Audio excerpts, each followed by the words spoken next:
প্রথমে আমি আপনাদের সাথে আজকে আরেকটা জিনিস শেয়ার করতে চাই। অ্যাকচুয়ালি আজকের এই দিনে আমি আমার মা আর আমার বড় বোনকে হারাই। শিট! আমার মায়ের আজকে মৃত্যু দিবস। অ্যাকচুয়ালি আপনারা ভাইয়ারা আমার সাথে, হৃদয় ভাই আমার সাথে যোগাযোগ করেছিলেন যে আমি যেন আজকেও আসতে পারি। তো আমি হ্যাঁ বলে দিয়েছিলাম। কিন্তু আমার তখন ডেটটা একদম মাথায় ছিল না। গতকাল হঠাৎ করে যখন মনে পড়লো যে আমার এই ডেটটা আমার জীবনে কি, আমি কিছু মানে ব্লাইন্ড হয়ে গেছিলাম। গত সারারাত আমি কিন্তু ভালোমতো ঘুমাতে পারিনি। খুব স্বাভাবিক। বাট আজকে এসেছি কারণ আসবো বলেছি। ওনাদের সাথে কথা রাখতে পারবো না। এটা আবার আমার জন্য অনেক বড় একটা সুযোগ হাতছাড়া হয়ে যাবে। হয়তো উনার আমার প্রতি ব্যাড ইমপ্রেশন চলে আসতে পারে। তাই আমি জয়েন করলাম। তাই হয়তো আমি আজকে কথা বলতে, বলতে অনেক সময় একটু বেশি ইমোশনাল হয়ে যেতে পারি।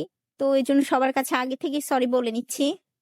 আপনি বলেছেন আপনার মা এবং বোন একই দিনে মারা গেছেন। হ্যাঁ, আমি ছোটবেলায় যখন আমার বয়স ৭, আমরা গ্রামের বাড়িতে বেড়াতে যাচ্ছিলাম ঈদ উপলক্ষে।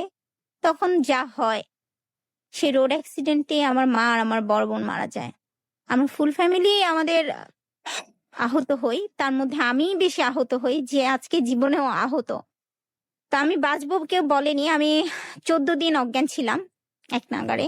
তারপর আল্লাহ আমাকে হায়াত রেখেছে তাই বেঁচে এসেছি। তো আজকের দিনে আমার মা মারা যাওয়ার সময় আমার মায়ের মৃত্যু মুখটাও আমি দেখিনি। আমি ৩.৫ মাস পরে জেনেছি আমার মা আমার কাছে নেই। আমাকে একা করে চলে গেছে। আজকে সেই দিন। তারপরেও আজকে আপনাদের কাছে আসতে হলো কারণ আমি কথা দিয়ে ফেলেছিলাম আজকে আমি আসবো। তো এই ছোটবেলায় আমি ৭ বছরে যখন মাকে হারাই, তারপরে আমার জীবন শুরু হয় যুদ্ধের জীবন। যেটা হয় সবার জীবনেই সবাই জানেন যেটা হয় চলে। তারপরে আমার বড় হয়ে উঠা, পড়ালেখা করা। আমার বাবা আবার সেকেন্ড ম্যারেজ করেন। আমার মা আসেন, ২য় মা আসেন বাসায়। তো যেটা হয় সবসময় স্বাভাবিক আমরা দেখি এটা স্বাভাবিক একটা জিনিস যে আ স্টেপ মাদার আসলে এটা যখন একটা মেয়ের বিয়েও হয় তখনও দেখে যে শাশুড়ি কখনো আপন মায়ের মতো কেউ হয় না। নিজের সন্তানকে যখন কেউ যেভাবে দেখে সেটা যতই যা হোক এটা আমি তার দোষ দিব না। সে ভালো একজন মহিলা এবং আমি তাদের সাথে আমার এখনো ভালো রিলেশন। বাট যেটা হয় অনেক কিছুই ঘটেছে জীবনে। এমন একটা শক্ত জীবনের মধ্যে দিয়ে আমি বেড়ে উঠছিলাম। আমার টার্গেট ছিল আমি established হব, আমি কিছু করব। আমার মায়ের ছোটবেলায় ইচ্ছা ছিল আমি যতদূর শুনেছি আমি একজন ডাক্তার হব। আমার মায়ের খুব ইচ্ছা ছিল। তো এই কারণে আমি সবসময় লেখাপড়া এবং আমার লেখাপড়াগুলা কিন্তু আমি কোনো এখনকার বাচ্চা-কাচ্চারা টিউশনি করে লেখাপড়া করে মানে টিউশন করায় আরকি বাচ্চাদেরকে বাসায় এসে টিচাররা পড়ায়। যেটা আমিও করেছি। আমিও অনেক টিউশনি করেছি। বাট আমি কোনো টিচারের কাছে পড়িনি।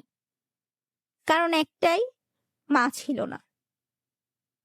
আমি সায়েন্স থেকে পড়ি, আ অনেক ভালো রেজাল্ট করি আমি। আলহামদুলিল্লাহ। আল্লাহর হয়তো অশেষ রহমত। ইন্টার পাস করি, আল্লাহর রহমতে ভালো রেজাল্ট করি। কিন্তু এই যে কোচিং করতে পারি না, তাই আমার ডাক্তারি পড়া হয়ে ওঠে না।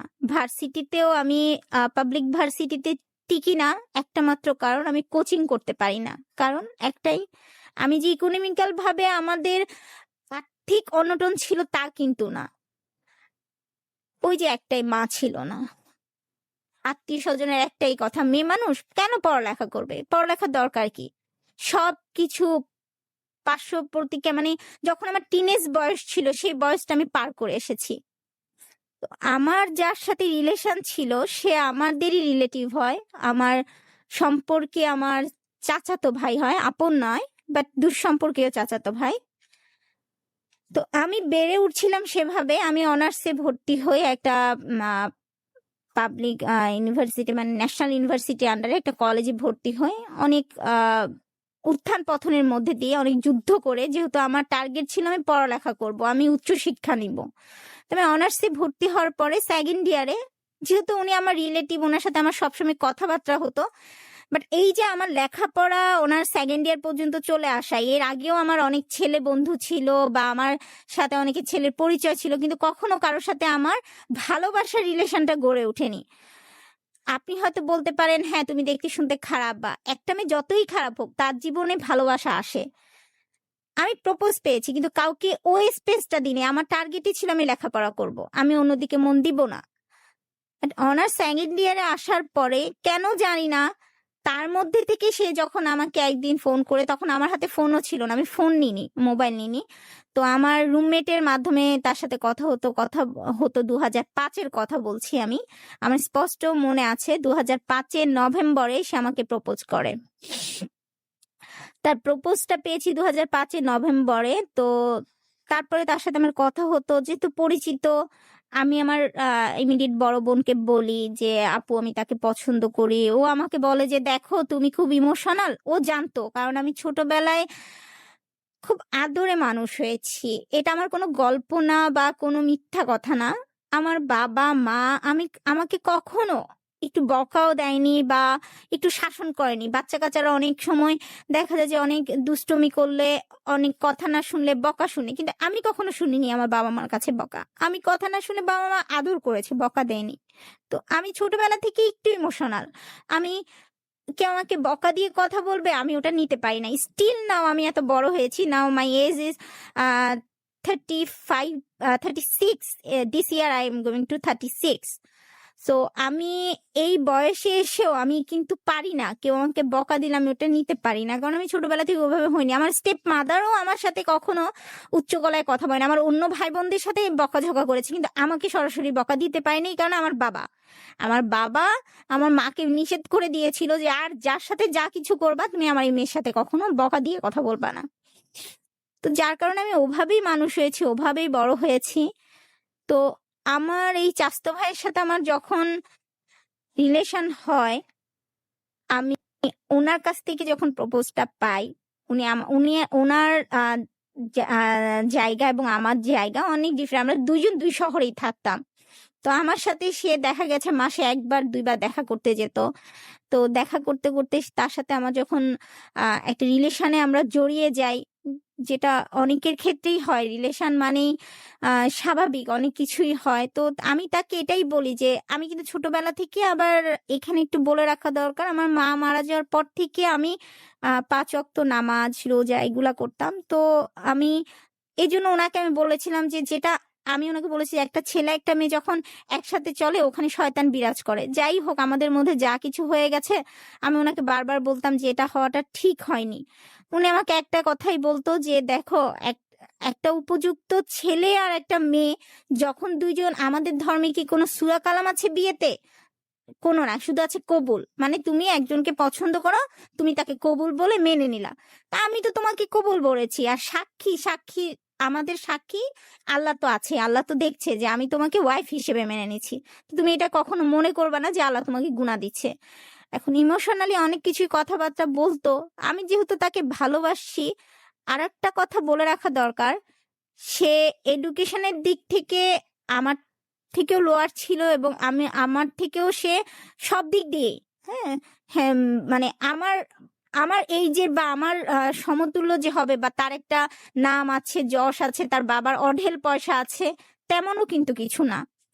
তো সেক্ষেত্রে আমি আমি জানি না, আমি স্টিল না, আমি এখনো নিজেকে কোশ্চেন করে আমি কেন তাকে ভালোবাসি, এভাবে ভালোবাসি কেন। হয়তো এখনকার সময়ে এসে কেউ এরকম ভালোবাসে না আমার মতো, এরকম অন্ধের মতো, বোকার মতো। সবাই নিজের কথা প্রথমে চিন্তা করে, প্রথমে নিজের কথা ভাবে যে আমার জীবন আছে, আমাকে প্রতিষ্ঠিত হতে হবে, বা আমার একটা ফিউচার আছে, আমি কেন এর সাথে এতদিন রিলেশন করব। বা অনেকে ব্রেকআপ করে দাও, আমার ফ্রেন্ড সার্কেল দেখেছি, আমার সারাউন্ডিং এ অনেকে দেখেছি যে একটা নির্দিষ্ট লক্ষ্য ছাড়া, এম ছাড়া কখনো ভালোবাসা আগায় না। কিন্তু আমি জানি না আমি কেন তাকে এইভাবে ভালোবেসেছি, কেন এরকম অন্ধ ছিলাম। সে যদি আমাকে বলতো যে এখন রাতে 10টা না, এখন সকাল 10টা, আমি বলতে গেলে সেটাই বিশ্বাস করেছি। তো আমি তার জন্য অপেক্ষা করে যেতাম যে হ্যাঁ, সে কখন আমাকে বিয়ে করবে বা আমাকে সামাজিক মর্যাদা দিবে। তো সে আমাকে বলতো যে তুমি তো আমার ওয়াইফই, এবং সে তার ফ্রেন্ড সার্কেলের অনেকের কাছে সেই সময়ে আমাকে পরিচয় করে দিয়েছিল আমি তার ওয়াইফ। তো এভাবে আমাদের সম্পর্ক যাচ্ছিল। তার মধ্যে আমি ব্যাংকে চাকরি পাই। আমি একটা বেসরকারি ব্যাংকে চাকরি করি। তো আমি তার তখন ওরকম না। সে একটা সামান্য বেসরকারি প্রতিষ্ঠানে মার্কেটিং এ জব করত।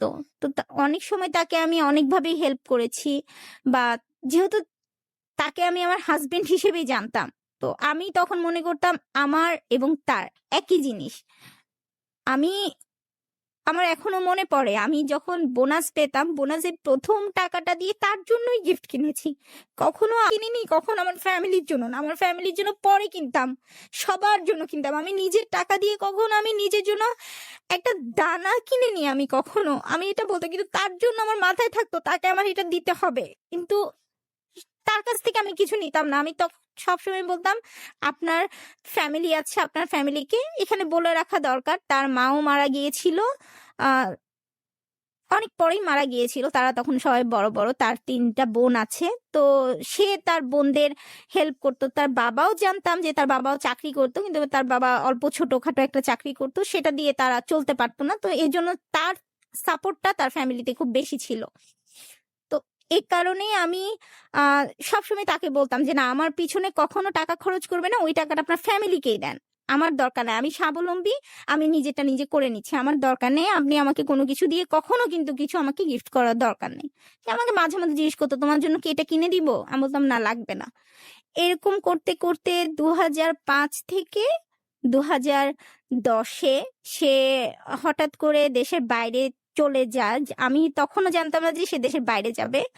সে হঠাৎ করে একদিন ফোন করে আমাকে বলে যে, "অরণ্যা, আমি দেশের বাইরে চলে যাচ্ছি।" আমি তখন তাকে কোয়েশ্চেন করলাম, "আপনি দেশের বাইরে যাচ্ছেন মানে?" বলল যে, "আমি আসলে আমার এখানকার চাকরিতে হচ্ছে না।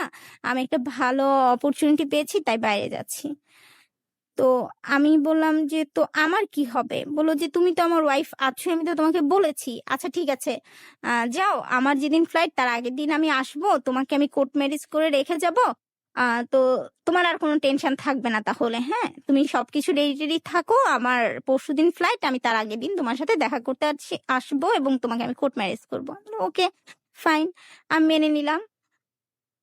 এরপরে আমি তার জন্য পুরা দিন অপেক্ষা করি। আমার স্টিল খেয়াল আছে যে আমি আ সে আমাকে ফোনে বলেছিল যে, "তুমি মেহেদি দিবা হাতে, হ্যাঁ? তোমাকে তো আর ওরকম বিয়ের ইয়েতে হবে না। তুমি জাস্ট একটু মেহেদি দিও হাতে। আর এভাবে, এভাবে মানে সেজে নিও।"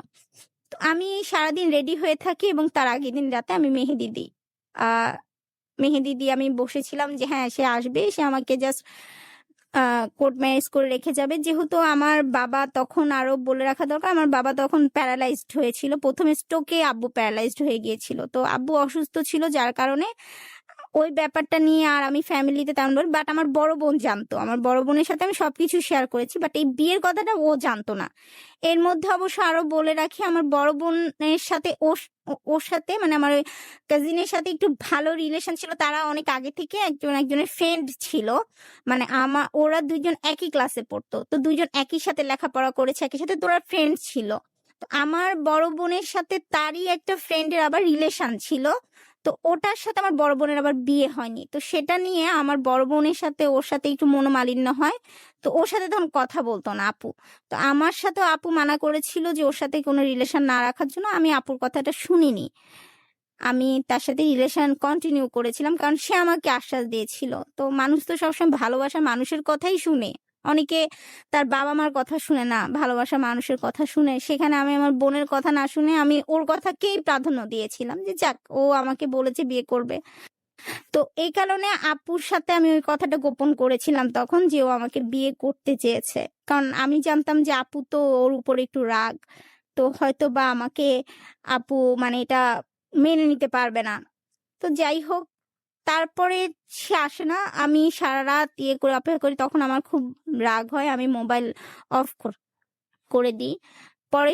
পরের দিন সে চলে যায় দেশের বাহিরে। দেশের বাহিরে গিয়ে আমার ইমেইল অ্যাড্রেসে সে ইমেইল করে।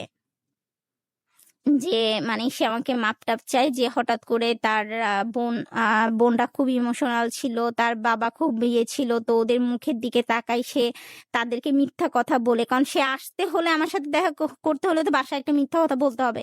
বলল যে, "আমি দেশের বাইরে চলে আসবো, বাঁচি কি মরি, তা আমি তাদের সাথে মিথ্যা কথা বলতে পারিনি। সমস্যা নাই। তুমি তো আমার ওয়াইফ। তুমি কেন, মানে আমি তো তোমাকে ছাড়া অন্য কাউকে বিয়ে করছি, আমি দেশে বাইরে আসছি, আমি কি 2টা বছর টাইম দাও, আমি সবকিছু ঠিকঠাক করে আমি আবার চলে আসবো। তো যাই হোক, ওখানে গিয়ে আমি তারপরে ওই একই কথা একই ভুল, আমার যে ভুলটা আমি তাকে বিশ্বাস করি। তো ঠিক আছে, তার সাথে সে আমাকে বলে তুমি মোবাইল ইয়ে করো, মোবাইল খুঁড়ো, মোবাইল আমি তোমার সাথে যোগাযোগ না করতে পারলে কিন্তু দেখো আমি এই দেশে আসছি, তুমি কি চাও যে আমি দেশের বাইরে থেকে কষ্ট নিয়ে থাকি? তখন আমি মোবাইলটা অন করি, তার ইমেল পাওয়ার পরে মোবাইলটা অন করে আচ্ছা তার সাথে যোগাযোগ করি, তার সাথে এরকম কথা হয়। সে 2012-তে আবার হঠাৎ করে দেশে সে 2011-তে সে আমাকে হঠাৎ করে বিদেশ থেকে একদিন ফোন করে বলে যে তোমার সাথে আমি আর কথা বলবো না, আমি ফ্যামিলিকে তোমার কথা জানিয়েছি, আমার বোনরা রাজি হচ্ছে না, আহ, আমি তোমার সাথে অনন্যা আমাকে তুমি ইয়ে করে দাও, মাফ করে দাও, তোমার সাথে আমার যোগাযোগ রাখতে পারছি না। তখন আমি তাকে একটা কোশ্চেনই করলাম যে তাহলে আমাকে এই স্বপ্ন দেখালেন কেন? আপনি কি আমার সাথে সত্যি আর যোগাযোগ করতে চান না? ঠিক আছে, আপনি আপনার পথে থাকেন, আমি আমার পথে, ওকে ফাইন। তারপরে হঠাৎ এরকম 3-4 মাস চলে যায়, 6-7 মাস হবে, আমার ঠিক খেয়াল নেই। সে হঠাৎ করে একদিন আবার আমাকে মেসেজ দিয়ে বলে যে আমি অনেক চিন্তা ভাবনা করে দেখেছি, তুমি ছাড়া আমার জীবনে কেউ নাই, আমার স্টিল আমার সেই মেলগুলো আমার মেলে এখনো আছে, যে তুমি আমাকে ক্ষমা করে দাও, আমার ভুল হয়ে গিয়েছিল, আমি অনেক চিন্তা করে দেখলাম তুমি ছাড়া আমি থাকতে পারবো না, আমি দেশে ফিরছি, আমার আগামীকালকে ফ্লাইট, তুমি প্লিজ আমার সাথে আবার যোগাযোগ করো। তারপর সে দেশে ফিরে আসলো, দেশে ফিরে আসার পর আবার আমার সাথে দেখা করতে সে আমার আমার শহরে চলে গেল। আমার শহরে চলে গিয়ে আমার সাথে আবার সে দেখা করলো, দেখা করে সে আমার সাথে মাপটাপ চেলো, বলল যে ভুল হয়ে গেছে, বললো যে আমার ফ্যামিলি বলছিল তোমাকে বিয়ের কথা বলেছিলাম, ওরা না করেছিল, তাই আমার মাথায় খুব জিদ উঠেছিল, আমি তাই তোমাকে মানা করেছি, বাট আলটিমেটলি আমি দেখছি যে আমি তোমাকে ছাড়া বাঁচতে পারবো না, তাই আমি অনেক চিন্তা ভাবনা করে দেখলাম যে যাই বলুক আমি তোমাকেই বিয়ে করব। তো আমাকে একটু সময় দাও, আমি যেহেতু দেশে এসেছি, আমার তখন চাকরি বাকরি নাই, আমি চাকরি বাকরি একটা খুঁজে নিয়ে আমি তোমাকে বিয়ে করব। আচ্ছা ওকে। আমি ভাবলাম যে একটা ছেলে কখনোই এরকম নিতে হয় না, হয়তো বা তার মাথায় আসলেই খুব জিদ চেপেছিল তাই আমাকে এটা বলেছে। তার সাথে আবার কন্টিনিউয়াস যোগাযোগ হয়, এভাবে 2012 শেষ হয়, 13 শেষ হয়, 14-তে এবার আমি তাকে বলি যে দেখেন আপনি এরকম আর কতদিন, আজকে 2005 থেকে আজকে 2014, আর কত বছর আমি এভাবে আপনার জন্য ওয়েট করব? আমি তো একটা মেয়ে, আমার বয়স হচ্ছে, আমার ফ্রেন্ড সার্কেলে সবার বিয়ে হয়ে গেছে, আমার রিলেটিভ আমার বয়সী যারা আছে, আমার ছোট যারা আছে সবার বিয়ে হয়ে গেছে, সবার একটা সংসারের লাইফ, আমার কি এরকম কোনো স্বপ্ন নাই? বলো আচ্ছা তুমি ওয়েট করো, আমি আমার ফ্যামিলিকে বলি, আবার একবার তো বলেছি আবার বলি, দেখি ওরা কি বলে। তারপর এরকম 1-2 মাস পরে সে হঠাৎ করে আমাকে বলে যে দেখো আমি বলছি ওরা কোনো রকম রাজি হচ্ছে না, এখন আমি কি করে, আচ্ছা এক কাজ করো, আহ আমরা যোগাযোগ বন্ধ করে দিই, তাহলে দেখবা তুমি স্বাভাবিক হয়ে যাবা। এত বছর পর, এত কিছুর পর সে যখন এই কথাটা আমাকে বলে, তখন আমি এটা মেনে নিতে পারি। আমি বলছি কি এটা সম্ভব না, আপনি কি চান তাহলে আমি আমি আমার তো আর মানে আপনি ছাড়া আমার কেউ নাই, আর তাছাড়া আমি বলেছি যে আপনি আমার জীবনে প্রথম পুরুষ। আমি চাকরি বাকরি করলাম, এর মধ্যে আমি আবার এমবিএ করি, মাস্টার্স কমপ্লিট করার পরে আমি ইভিনিং এ এমবিএ করি। আমি বললাম যে আমার এত লেখাপড়া এত কিছু, আমি আমি কোথাও কোনো দিকে কোনো ফ্রেন্ড সার্কেলের সাথে আমি কখনো ঘনিষ্ঠ হইনি, কোনো ছেলেকে আমি সুযোগ দিইনি, কারোর সাথে আমি কথা বলিনি, একমাত্র আপনার দিকেই আমি ছিলাম। এখন আপনি এসে এই কথাটা বললে আমাকে, আমি কি করে মেনে নিব? অন্য কাউকে মানাও সম্ভব না, ঠিক আছে? আপনি এইটাই বলছেন আপনি আপনার জীবন থেকে আমি সরে গেলে ভালো? আমি তো মরতে পারবো না, যেহেতু আমি আল্লাহকে ভয় পাই, তো আমি চলে যাব, আমার সব 2 চোখ যেদিকে যাবে আমি চলে যাব, আমি এই মরতে তো পারবো না, তো মরার মতোই আমি বেঁচে থাকবো। এইটা কত সালের কথা যে এখন যেটা বলছেন, মানে তিনি আপনাকে 2014। 2014 সালে। এর মধ্যে আপনাদের রিলেশনের কত বছর হলো? 5 থেকে 14। মানে 2005 থেকে 14, অলমোস্ট 9 বছর। 9 বছর। 9 বছর। আমি একটা সহজ প্রশ্ন করতে চাই, হ্যাঁ? হ্যাঁ। এই প্রশ্নটা হয়তো অনেকের মনেই থাকবে যে তিনি আপনাকে বিয়ে করছেন না বিকজ তার পরিবার থেকে মেনে নিচ্ছেন না, যেটি আপনার কথা অনুযায়ী বেরিয়ে আসছে, তাই হ্যাঁ, তো? হ্যাঁ। আপনাদের মধ্যে কি এই সম্পর্কটা শুধুই দেখা সাক্ষাৎ ফোনের মধ্যেই সীমাবদ্ধ না, ছিল, নাকি আপনাদের ডিপ রিলেশনে চলে গিয়েছিলেন? ডিপ রিলেশনেই চলে গেছিলাম। তখনই আমি তাকে বলেছিলাম যে, "আপনি আমার জীবনের সেটা ১ম রিলেশন আপনা" শুরু হওয়ার কতদিন পর থেকে? রিলেশন শুরু হওয়ার ১ বছরের পরেই হবে। তার মানে আমার ২০০৪ সাথে তার ৫ ৫ সালে তার সাথে পরিচয় ২০০৬ সাল থেকে। ৬ সাল থেকে। সো ভিউয়ার্স এবং লিসনার্স একটু নোট রাখবেন এই প্রশ্নগুলো আমি যখন করি, মানে এই বিষয়গুলো যে একজন মানুষের সাথে তার সম্পর্ক ৯ বছর পরে গিয়ে পার্টনার তার প্রিয় মানুষটিকে বলছে যে আমার ফ্যামিলি কিন্তু মেনে নিচ্ছে না তোমাকে, তোমার সাথে আমার যে বিয়েটা এটা আসলে হয়তো হবে না, তো এখন দুজন দুদিকে চলে যাওয়াই ভালো। হয়তো এই প্রশ্নটা আমার করার উদ্দেশ্যটাই হচ্ছে যে কিছু বিষয় হয়তো তাহলে বেরিয়ে আসবে, যে তাদের মধ্যে যে প্রেম বা ভালোবাসার পবিত্র সম্পর্ক সেটি তো ২০০৫ সাল থেকে শুরু হয়েছিল, এবং এরপর সেই সম্পর্কটা আস্তে আস্তে ফিজিক্যাল রিলেশনশিপের দিকে চলে যায় ২০০৬ সালে, এবং এটা ক্রমাগত ছিল ২০১৪ সাল অবধি, এবং তারপর একটা পর্যায়ে গিয়ে যখন মেয়েটি ছেলেটিকে বিয়ের কথা বলে তখন থেকে শুরু হয় ফ্যামিলি মেনে নিচ্ছে না। তারপর কি হলো অনন্যা? অ্যাকচুয়ালি তার ৩ টা বোন ছিল অবিবাহিত, তারই ছোট। সে আমাকে সেগুলোই বলতো যে, "দেখো আমার বোনগুলোর বিয়ে হচ্ছে না এখনো, আমরা বিয়ে দিতে পারছি না। এখন তোমাকে যদি আমি এরকমভাবে বিয়ে করে ফেলি তাহলে আমার বোনদের উপরে এফেক্ট আসবে। তুমি কি চাও ওদের কোনো একটা কিছু হোক? তুমি যেহেতু আমার ভালোবাসা, আচ্ছা ওয়েট করো, আল্লাহ চাইলে সবকিছু হয়ে যায়। আ ওয়েট করো দেখা যাক।" আচ্ছা এরকম করতে, করতে তারপরে আমি বললাম ২০১৪ তে না, আমি যেহেতু আপনি আমাকে বলছেন আপনার জীবন থেকে চলে যেতে, আমি চলেই যাব। কিন্তু আমি মরতে তো পারব না। বাট আমি অন্য কাউকে মেনেও নিতে পারব না। কারণ আমার জীবনটা অন্য কাউকে মেনে নেওয়ার মতো নাই। কারণ একটা মেয়ে কখনো, আমি জানি না অন্য মেয়েরা পারবে কিনা, বাট আমি কখনো কাউকে পারব না। কারণ যার সাথে আমার এইভাবে ঘনিষ্ঠ সম্পর্ক হয়ে গেছে, তারপর হঠাৎ করে কোনো পুরুষের কাছে আমি যাব, সেটা আমি মানে আমার ইয়েতে তো মেনে নেওয়াই যাবে না। আমি কখনো মানতে পারবই না। তো আমি তখন আমার এক ফ্রেন্ডকে বললাম যে আমি দেশের বাইরে চলে যাব, আমার একটু ভিসা একটা প্রসেসিং কর। তো আমার ওই ফ্রেন্ডটা আবার আমাকে বলল যে দেশে তুমি এত ভালো চাকরি করো, ব্যাংকে চাকরি করো, তোমার একটা লাইফ আছে এস্টাবলিশ, তো তুমি কেন যেতে চাচ্ছ? তো আমি তাকে কিছু বলি না। আমি তখন তাকে বলি যে না আমি যেতে চাচ্ছি, আমি দেশের বাইরে যাব, আমি ওখানে আমার জন্য আমি একটা ডিপ্লোমা নিতে চাই, তুমি প্রসেস করো। আমার একটা উদ্দেশ্য ছিল যে সে যখন আমার সাথে এমনই করবে, আমি কারো কাছে তাকে ছোট করব না। কারণ আমি যদি এগুলো এক্সপোজ করি তাহলে সবাই তাকেই খারাপ দৃষ্টিভঙ্গিতে দেখবে। বাট আমি তাকে অন্ধের মতো ভালোবাসি, তাকে শ্রদ্ধা করছি। তাকে আমি কখনো তুমি বলিনি, সবসময় আপনি করে কথা বলতাম। তো আমি এটা চিন্তা করে আমার মনের মধ্যে একটা জিদ আসে যে ঠিক আছে, আমি চলেই যাব। আমার আর কিছুর দরকার নাই। কারণ মা মারা যাওয়ার পরে আমার বাবা ছিলেন, কিন্তু আমি তাকে আমার জীবনের সবকিছু দিয়ে ভালোবাসছি। সব।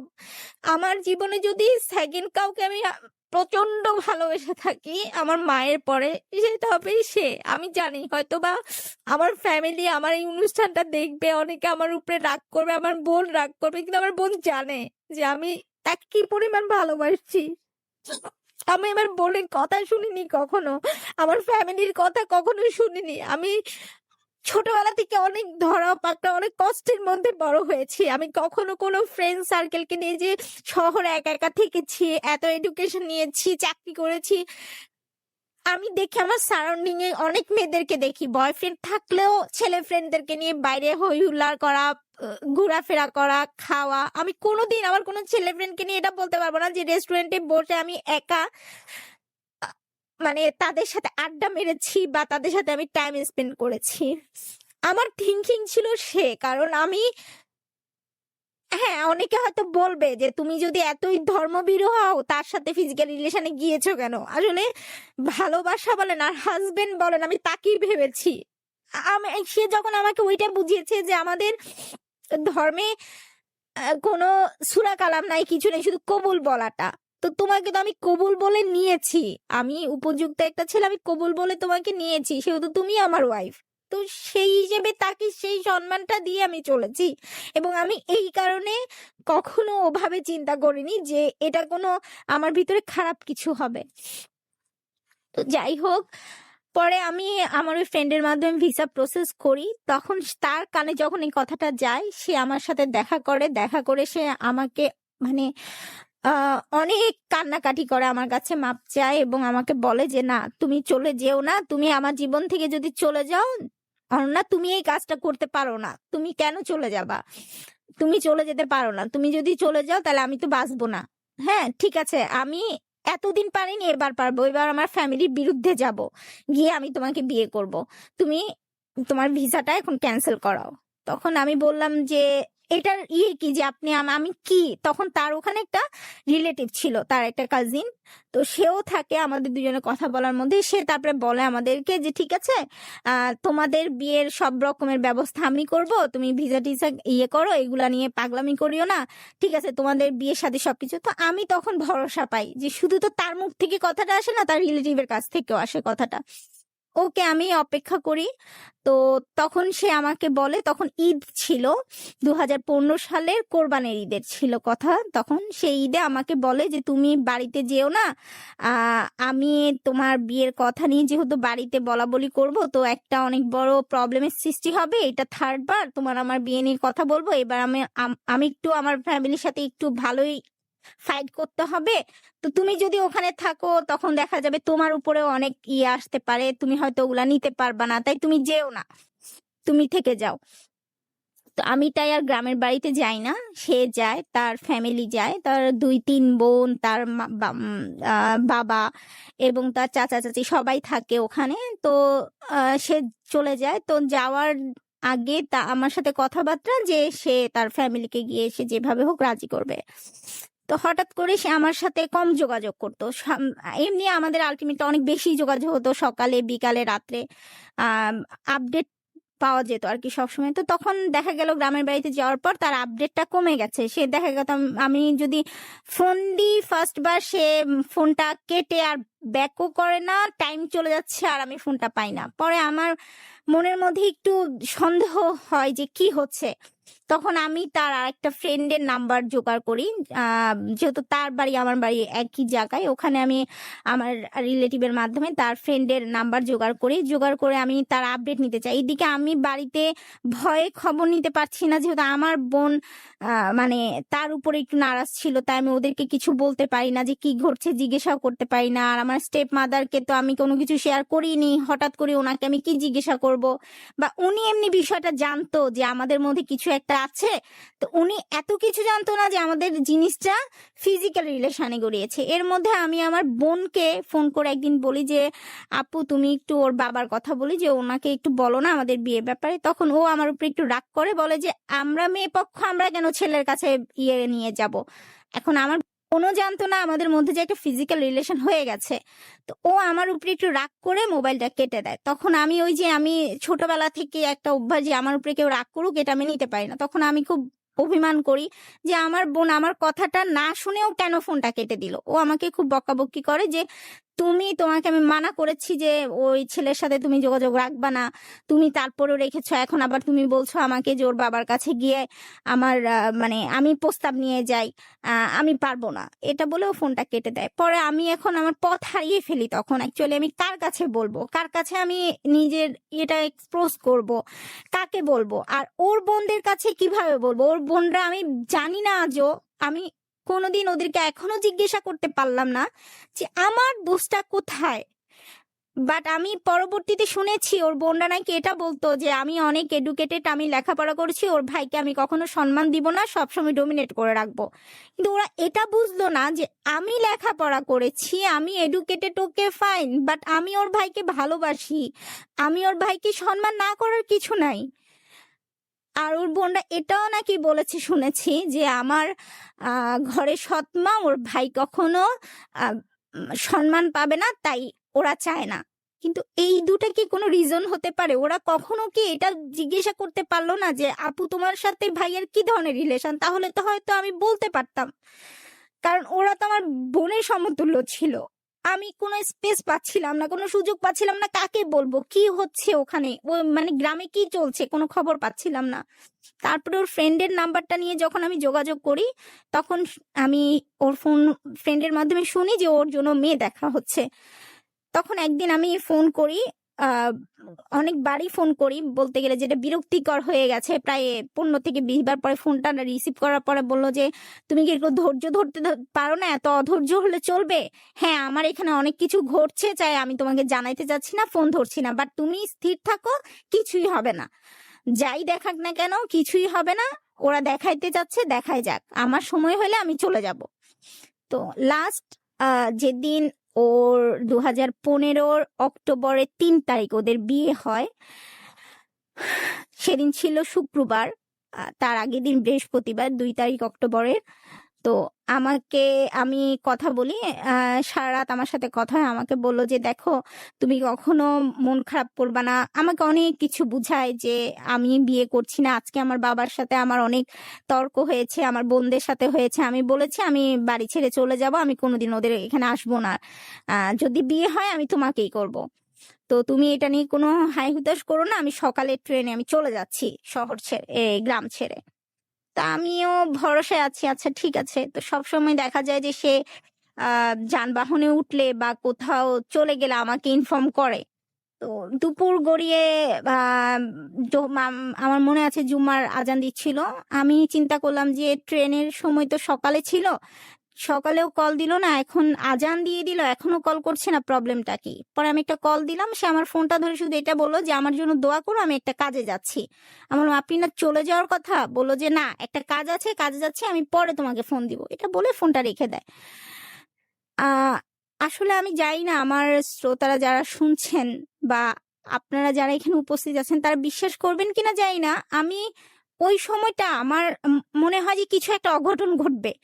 আমি তাড়াতাড়ি আমার জোহরের নামাজটা শেষ করে আমার একটা ফ্রেন্ডকে, আমার একটা ক্লোজ ফ্রেন্ড, ওকে আমি ফোন দিই, আমি বলি কি তুই একটু আমার বাসায় আয়, আমার কেমন জানি খুব অস্থির লাগছে। পরে ও আসে, আসার পর ওকে আমি বলি যে আমার কেমন যেন অস্থির লাগছে, এরকম এরকম ঘটনা, এখন আমি জানি না কি ঘটছে, বাট আমার খুব অস্থির লাগছে। ও আমাকে বললো যে তুই এমনিতেই ইমোশনাল হয়ে যাস, মনে হয় কোনো একটা কিছু, এটা কিছুই না, চল বাইরে আমরা ঘুরে আসি। আমরা যখন বের হয়ে যাই, আমি একটা আমার আন্টির বাসায় থাকতাম, তো ওই আন্টি আবার সবকিছু জানতো। ওনাকে আমার বোন বাড়ি থেকে ফোন করে বলে যে আমার দিকে একটু খেয়াল রাখার জন্য, ওর বিয়ে হয়ে গেছে, ছেলেটার বিয়ে হয়ে গেছে। তো আমার আন্টি তখন, আমি তো বাসায় নাই, উনি আর আমাকে ফোন দেয় না, আমার ফ্রেন্ডকে ফোন দেয় যে আমরা কোথায়, তখন ও বলে যে আমরা একটু আছি রাস্তায়। আমি ওই মুহূর্তে আমার ফ্রেন্ডকে বলি যে ওর ফ্রেন্ডের নাম্বার একটা ফোন করতে, আমি বলি যে দেখ তখন মাগরিবের আজান দিচ্ছে, আমি বলি একটু ফোন দে, আমার কেমন জানি খুব ভিতরে ইয়ে লাগছে, আমি একটু মানে ওর সাথে কথা বলতে চাচ্ছি। ও আমাকে বলে যে না ফোন দেওয়া লাগবে না, চল বাসায় ফিরে যাই, বাসায় গিয়ে আমরা চাটা খাই, ভালো লাগবে তোর। আমি বললাম না তুই একটু ফোন দে, আমি রাস্তায় কথা বলে যাই। ও যখন কলটা দেয়, তখন ওর ফ্রেন্ডটা ফোন ধরে, ধরে বলে যে উনি কোথায় জিজ্ঞাসা করে। তো ওর ফ্রেন্ডটা তখন বলে ওনার তো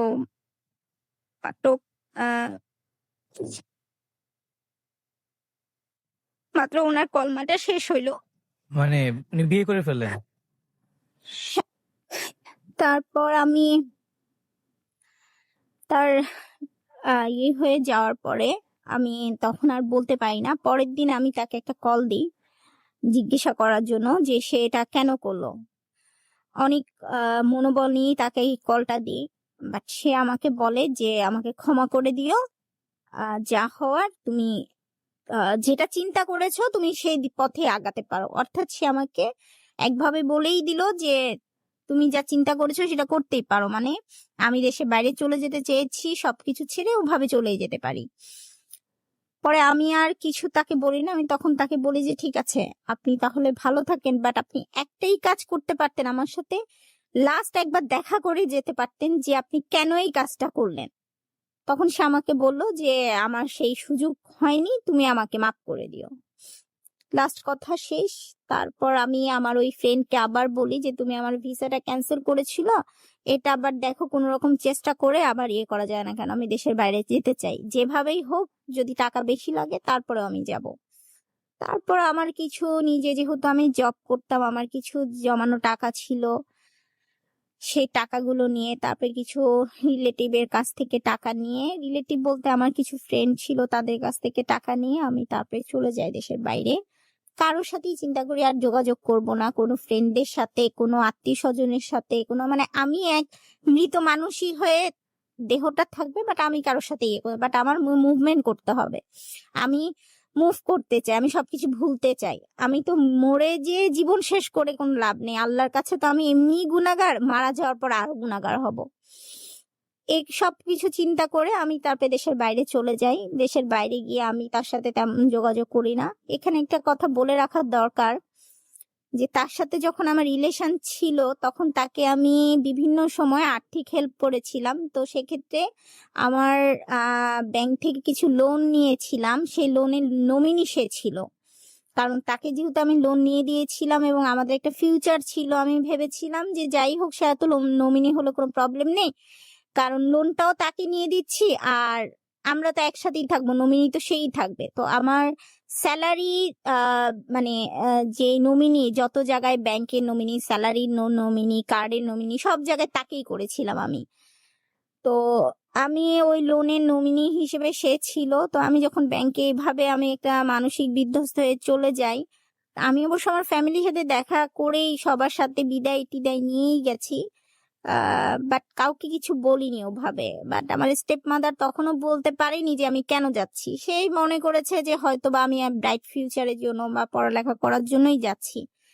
আমার বাবাও তাই মনে করেছিল, কারণ বাবাকে তো অত কিছু না, শুধু বাবার কাছ থেকে, বাবা অত কিছু বুঝতেও না, বাবার কাছ থেকে শুধু বিদায়টা নিয়ে গেছি। সবাইকে বলেছি যে আমি আমার পড়ালেখা করার জন্য একটা সুযোগ পেয়েছি তাই দেশের বাইরে যাচ্ছি।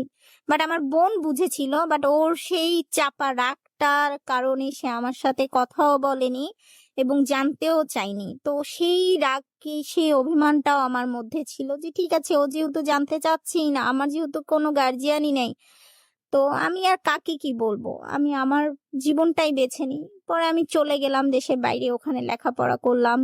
তো ওই যে একটা কথা হয়তো অনেকে নেগেটিভ ভাবে বলবে আমাকে যে আমি একা একটা মেয়ে দেশের বাইরে গেলাম, আমি ওখানে একা কেন থাকলাম বা কি করলাম, যেটা আমার ফ্যামিলিও আমাকে বলেছে যে আমি একা মেয়ে, অবিবাহিত মেয়ে, আমি কেন দেশের বাইরে যাচ্ছি, যেটা আসলে আমাদের সমাজ সংসার বলে। বাট আমি আসলে ওই সিচুয়েশনে 9-10 বছর একজনের সাথে ভালোবাসা, মানে আমি যদি সুইসাইড করে ফেলতাম তাহলে কি সবার চোখে ভালো থাকতাম? নিশ্চয়ই না। তাহলে সুইসাইড আমি করলাম না, আমি কাউকে দোষার করলাম না, আমি নিজের জীবনটা নিয়ে আমি চলে গেলাম। আমার চাপা কষ্ট আমি আমি তখনও কিন্তু আইনি সহযোগিতা নিইনি, কিছু করিনি। আমি তাকে ছেড়ে দিয়েছিলাম, ক্ষমাই করে দিয়েছিলাম। আমি শুধু তাকে একটা কথাই বলে গিয়েছিলাম, ঠিক আছে আপনি জীবনে ভালো থাকেন, আমি যেহেতু আপনাকে ভালোবাসি, আমি আপনার বিরুদ্ধে কোনো কমপ্লেন করব না। এই কথা বলে দিয়ে আমি চলে গেলাম।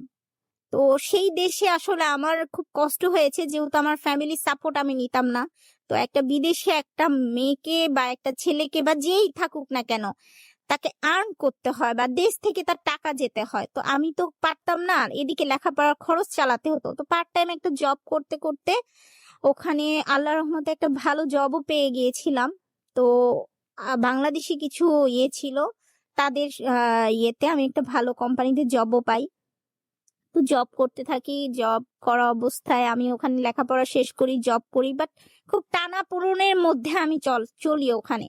বাট আমি তো ওরকম লো লেভেলেও নামতে পারছিলাম না। ওয়ার্কাররা ওখানে যারা ওয়ার্কার থাকে তারা ওয়ার্কাররা যে কোনো ভাবে থাকতো, কিন্তু আমি তো ওই লেভেলে নামতেও পারছিলাম না, আবার উপরে উঠতে পারছিলাম না। কিভাবে চলতে হবে, অনেক কষ্ট। এক আল্লাহ দেখেছে যে আমি কি কষ্টের মধ্যে দিয়ে চলছি, বাট তারপরেও থেকেছি কেন? কারণ সবকিছু ভুলে থাকার জন্য, আমি যেন বাঁচতে পারি, বাঁচার জন্য, আর কোনো কিছুর জন্য না। হয়তো অনেকে আমাকে অনেক ভাবেই বলবেন অনেক কিছু, বাট আমি জানি আমি কি ছিলাম। যাই হোক, ওখানে আমার একটা বাঙালি অনেকের সাথেই পরিচয় হয়, অনেক বাঙালি মেয়ে থাকে, তারা দেখেছে। এবং স্টিল আমার কিছু বাঙালি মেয়েরা, তারা ওখান থেকে বিয়ে শাদী করে তারা দেশে এসেছে, তারা আমাকে বলতো যে তোমাকে একমাত্র দেখলাম, তুমি অফিস বাসা এগুলো ছাড়া তুমি কোথাও যাও না, তুমি কিছু করো না, তুমি একটা জায়গায় বসে আছো, একটু মুভমেন্ট করার চেষ্টা করো। বাট আমার কেন জানি আমার হাত পা বাঁধা ছিল। আমার কাছে মনে হতো এইটা করতে যাব গুনাহ হয়ে যাবে, ওটা করতে যাব আল্লাহর কাছে তো এমনি। আমি সবসময় আল্লাহকে ধরেই চলার চেষ্টা করেছি। হঠাৎ করে 2018 সালে আমার পাসপোর্ট রিনিউ করার জন্য আমার দেশে আসতে হয়। তো আমি দেশে আসি 2018-তে, 1 সপ্তাহ সময় নিয়ে যে পাসপোর্টটা রিনিউ করব, তারপরে চলে যাব। এত বছর আমার কিন্তু দেশের কারোর সাথে যোগাযোগ ছিল না। আমি যখন দেশের প্রথম মাটিতে পা ফেলি, এর মধ্যে বলে রাখা দরকার যে তার সাথে আমি কোনো যোগাযোগ করতাম না, বাট মাঝে মধ্যে সে আমাকে প্রথম একবার তার সাথে কিছুদিন যোগাযোগ ছিল এই কারণে যে সে আমার লোনের নমিনি ছিল। তো আমি যখন লোনটা আমি তো তখন চলে গেছি, আমি ব্যাংকেও জানাতে পারিনি যে আমি দেশ ত্যাগ করছি। তো আমার ইনফরমেশন ওখানে কিছুই ছিল না। তো তারা যখন আমাকে পায়নি, তো আলটিমেটলি আমার গ্যারান্টর বা নমিনি যে আছে তার সাথেই যোগাযোগ করেছে, অর্থাৎ তার সাথে যোগাযোগ করেছে। তো সে আমাকে তখন নক দিল যে এরকম তোমার লোনের জন্য আমাকে নক দিচ্ছে ব্যাংক থেকে, আমি কি করব। তখন আমি তাকে বললাম যে দেখেন, আপনি ব্যাংকে আমার এখানকার ফোন নাম্বার, আমি এই ফোন নাম্বার একটা আপনাকে সেন্ড করলাম, এই ফোন নাম্বারটা আর আমার ইমেল অ্যাড্রেসটা ব্যাংকে দিয়ে দেন, বলেন যে আমার সাথে যোগাযোগ করার জন্য। আমার আমার যা কিছু আমি করবো, আমার কোনো কিছুতে আপনার থাকার দরকার নাই। তো তখন সে তাই করলো, সেই মাধ্যমে সে আমার ফোন নাম্বারটাও পায়। তো যাই হোক, সে আমার সাথে তখন যোগাযোগ করার চেষ্টা করতো, বিভিন্ন সময় তার প্রবলেমের কথা বলতো আমাকে, যে আজকে এটা হয়েছে, তার চাকরি নেই, তার আমি চলে যাওয়ার পরে তার চাকরি চলে গেছে। তো আমাকে অনেক সময় নক করতো। তো আমি তাকে ওখান থেকে, আমি যতটুকুই জব করেছি, এখানে বলে রাখা দরকার যে তাকে আমি কি করে হেল্প করেছি। তখন কিন্তু তার সাথে আমার কোনো ভালোবাসার সম্পর্ক না, জাস্ট তাকে আমি তখন তার বিপদে তাকে তখনও হেল্প করেছি। সে আমার সাথে এত কিছু করার পরেও আমার মধ্যে ওই সফট কর্নারটা ছিল, তাই তাকে আমি হেল্প। পরবর্তীতে হঠাৎ আমার নিজের কাছে নিজের প্রশ্ন আসলো যে আমি কেন তার সাথে যোগাযোগ রাখবো, তার একটা লাইফ হয়েছে, সে বিয়ে করেছে, তার সাথে আমি যোগাযোগ বন্ধ করে দেওয়া উচিত। তখন আমি 2015-16 লাস্ট কি 17 দিকে তার সাথে আমি সব রকমের যোগাযোগ, অর্থাৎ ফেসবুক, মেসেঞ্জার, স্কাইপি যা ছিল সবকিছু থেকে তাকে আমি ব্লক করে দিই, যে সে যেন আমার সাথে কোনোভাবেই কোনো রকম ভাবে যোগাযোগ করতে না পারে। তো তার সাথে আমার আর যোগাযোগ নাই। 1.5-2 বছর চলে গেল। আমি 2018-তে যখন আসলাম, বাংলাদেশে পা ফেললাম, তখন তার 2 দিন পরে আমার বার্থডে ছিল। তো আমি যখন বাংলাদেশে আসলাম, তখন ওই যে মানুষের ভিতরে আবেগটা, আমার তখন আর কারো কথা না, তার কথাই মনে পড়ছিল, যে এই যে তাকে ছেড়ে, আমার এত স্মৃতির জায়গাগুলো ছেড়ে আমি চলে গেছিলাম, তো আবার আসলাম, তার কথা মনে পড়লো। তো আমি দেখলাম যে একটু ফেসবুকটার ব্লগটা খুলি, দেখি কি অবস্থা। খোলার সাথে দেখি যে তার মেসেজ, সে প্রতিদিনই আমাকে মেসেজ দিত। তখন তার কিছু মেসেজ আমার মোবাইলে আসলো। সে আমাকে লিখতো যে তুমি আমাকে ব্লক করে রেখেছো, কিন্তু দেখো অনন্যা, আমি তোমাকে প্রতিদিনই ভাবি, প্রতি মুহূর্ত তুমি আমার সাথে থাকো, কারণ তুমি আমার বেস্ট ফ্রেন্ড ছিলা। তোমাকে তো আমার জীবনের অন্যতম প্রধান তুমিই ছিলা। তোমার সাথে আমি সবকিছু শেয়ার করতে পারতাম, সবকিছু নির্দ্বিধায় বলতে পারতাম যে আমার কখন কি লাগবে, কিন্তু সেই তুমিই চলে গেছো, এই জন্য আমার জীবন থেকে সব শেষ। এখন আমি এখন শেষ হয়ে গেছি। তুমি যদি একটাবার আমার সাথে যোগাযোগ করতা, তাহলে আমি অন্তত তোমাকে বলতে পারতাম সবকিছু। তো আমি তার এসএমএস গুলো দেখার পরে আমার কেমন জানি লাগছিল। তো অ্যাকচুয়ালি আমার এইটাই হচ্ছে আমার ভুল, যে তার সাথে আমার যোগাযোগ করা। ওটা যদি আমি যোগাযোগ না করতাম, তাহলে আজকে হয়তো আপনাদের সামনেও এখানে আসতে হতো না, আপনার জীবনটা অন্যরকম হতো। তো আমি তার 2 দিন পরে যখন আমার বার্থডে, আমি তখন এই এসএমএস গুলো দেখার পর আমি ইগনোর করে যাই। আমার বার্থডের দিন দেখি যে সে এসএমএস দিচ্ছে, কিন্তু সে জানতো না আমি যে দেশে। সে এসএমএস দিচ্ছে, ওই ফেসবুকেই দিচ্ছে যে তোমার বার্থডে আমি এখনো মনে রেখেছি, আমি জানি তুমি আমাকে ব্লক করে রেখেছো, এই অনেক কিছুই লেখা। তখন আমি তাকে একটা কল দিই। কল দেওয়ার পরে আমি যখন হ্যালো বলি, তখন সে আমাকে বলে যে তুমি দেশে আসলা কবে, আমাকে একটাবার বললা না, আমি তোমার সাথে একটু, আচ্ছা ঠিক আছে, অন্য কিছু না, আমি তোমার সাথে আমার আত্মীয় হিসেবেও একটু দেখা করতে চাই, একটাবার তোমার সাথে আমি অনেক বড় অন্যায় করছি, যেটা আল্লাহর কাছেও মাপ পাবো না।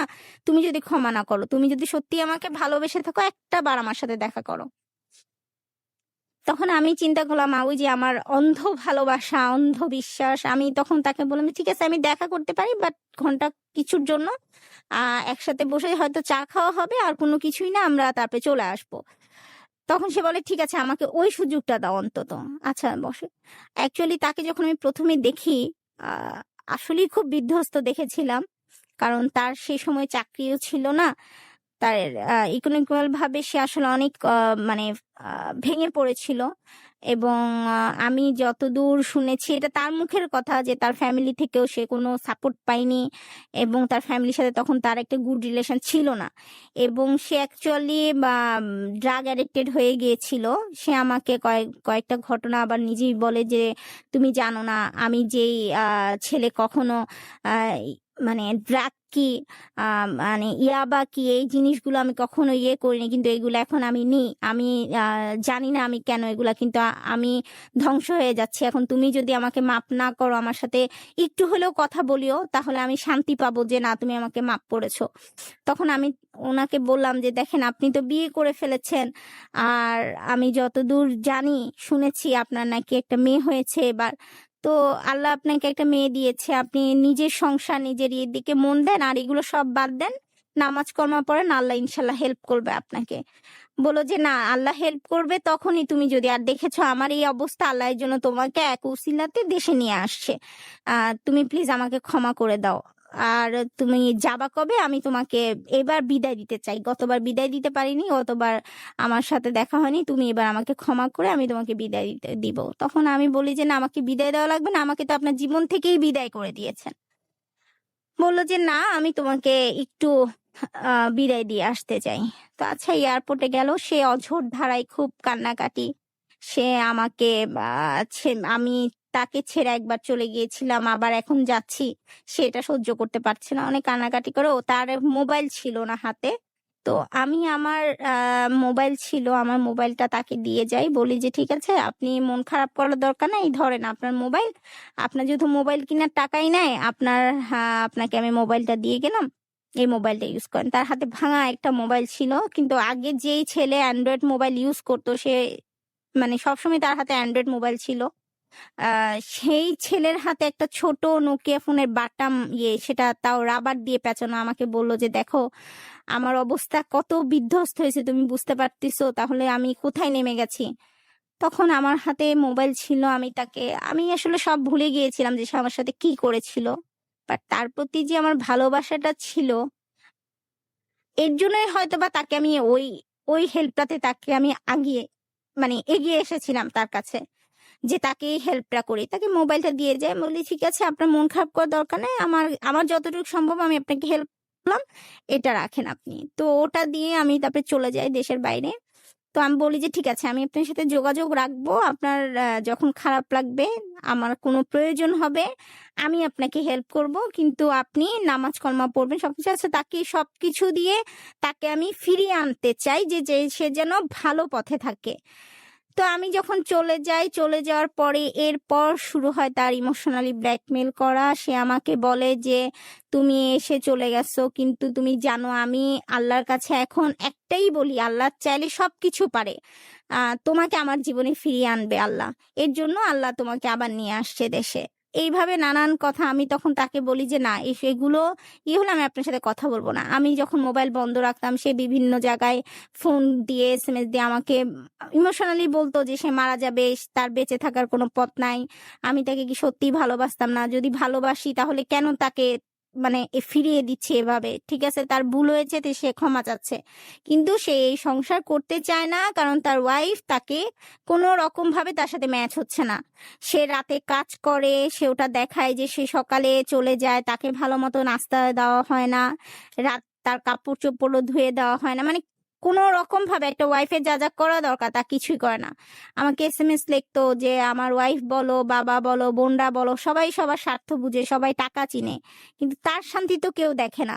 তো আমি যেহেতু তাকে কোনো কিছু না দেখে এইভাবে অন্ধভাবে ভালোবেসেছি, আমি তার জীবনের জন্য নাকি খুব পারফেক্ট ছিলাম, এবং সে পারফেক্ট মনে করে সে আল্লাহর কাছে আমাকেই ফিরে চায়। বাট আমি যখন তার ফোন ধরতাম না, তাকে বলতাম যে দেখেন আমি একটা বার ধাক্কা খেয়ে আমি নিজেকে গুছিয়ে নিয়েছি, এতবার আমি শক্ত হতে পেরেছি, এখন আমি আর চাই না আর নরম হতে বা তার সাথে কোনো রকম ভাবে। সে আমাকে আবার বলে একই কথা যে তাকে মাফ করে দিতে, সে আমার জীবনে ফিরে আসতে চায়, আমি তাকে যেন মাফ করে আমার জীবনে আসি। তখন আমি তার মেয়ের কথা বলি যে দেখেন আপনি তাহলে মেয়েটাকে জন্ম দিলেন কেন? আজকে যদি আপনার মেয়ে না থাকতো তাহলে একটা কথা হতো। আমি কিন্তু আপনার মেয়ে যেহেতু এসেছে সেহেতু আমি তাকে মানে কি করে এই জিনিসটা হবে? এটা তো ঠিক না হওয়া। তখন সে আমাকে বলে যে দেখো তুমি আমার মেয়েকে যেভাবে আদর করবে আমি জানি তোমার মতো সে মা পাবে না। আর ওর মার কাছেও ভালো মতো মানুষ হবে না। কারণ তার মা তাকে নাকি ভালো মানে খুব বাজেভাবে নাকি ছোট বলে, আমার এই ছোট বাচ্চা কিছুই বুঝে না, দুধের বাচ্চা, একে বাজে ভাষায় গালাগালি করে। ভালো মতো কথাও বলে না। আমাকে দেখলেই ওর মাথার উপরে মনে হয় রাগ উঠে যায়, বিশ্রী ব্যবহার করে। আমার মেয়ে তোমার কাছে থাকলে আদর্শ মা পাবে, সে সব বুঝবে বড় হলে। আর আমি জানি তুমি ওকে মায়ের থেকেও বেশি ভালোবাসবে। তুমি কি আমার মেয়েকে তোমার মেয়ে ভাবতে পারো না? আমার মেয়ে হয়েছে তাই তুমি আমাকে ফিরিয়ে দিবে? নানান কথা। আমি তখন তার কোনো যুক্তির সাথে তাকে আমি পারতাম না। সে আমাকে একটা না একটা যুক্তি দিয়ে যেত যে এটা করলে এটা হবে, এটা করলে এটা হবে। তখন সে আমাকে বলছে যে ঠিক আছে তুমি যদি না ফিরে আসো আমি চলে আসব, আমি এই দেশে চলে আসব, আমি যে কোনো ভাবে হোক চলে আসবো। তুমি কি চাও তাহলে আমি সবকিছু ফেলে চলে আসি? তা আমি তখন বললাম যে না, আপনার আসার দরকার নেই, আপনি থাকেন, আপনি অ্যাডজাস্ট করার চেষ্টা করেন। তখন আমাকে বলল যে না আমি অ্যাডজাস্ট করতে পারতেছি না, আমার দিনরাত শুধু আমার মনে হচ্ছে আমি আল্লাহর কাছে হ্যাঁ নামাজ পড়বো। আমি আল্লাহর কাছে এখন একটাই, দুই হাত পাতে একটাই আল্লাহর কাছে চাওয়া, আল্লাহ যেই কোনো ভাবে হোক তোমাকে আমাকে যাতে মিলিয়ে দেয়। আর তোমাকে আমি এবার সহজ পথে পাবো না, তোমাকে এবার পেতে হলে আমাকে অনেক রকমের ঝুট ঝামেলা পোহাইতে হবে। তো আমি এর জন্য মানসিক প্রস্তুতি নিচ্ছি। আর আমার মেয়ের কথা বারবার বলো না, ওকে আমি বুঝাইতে পারবো।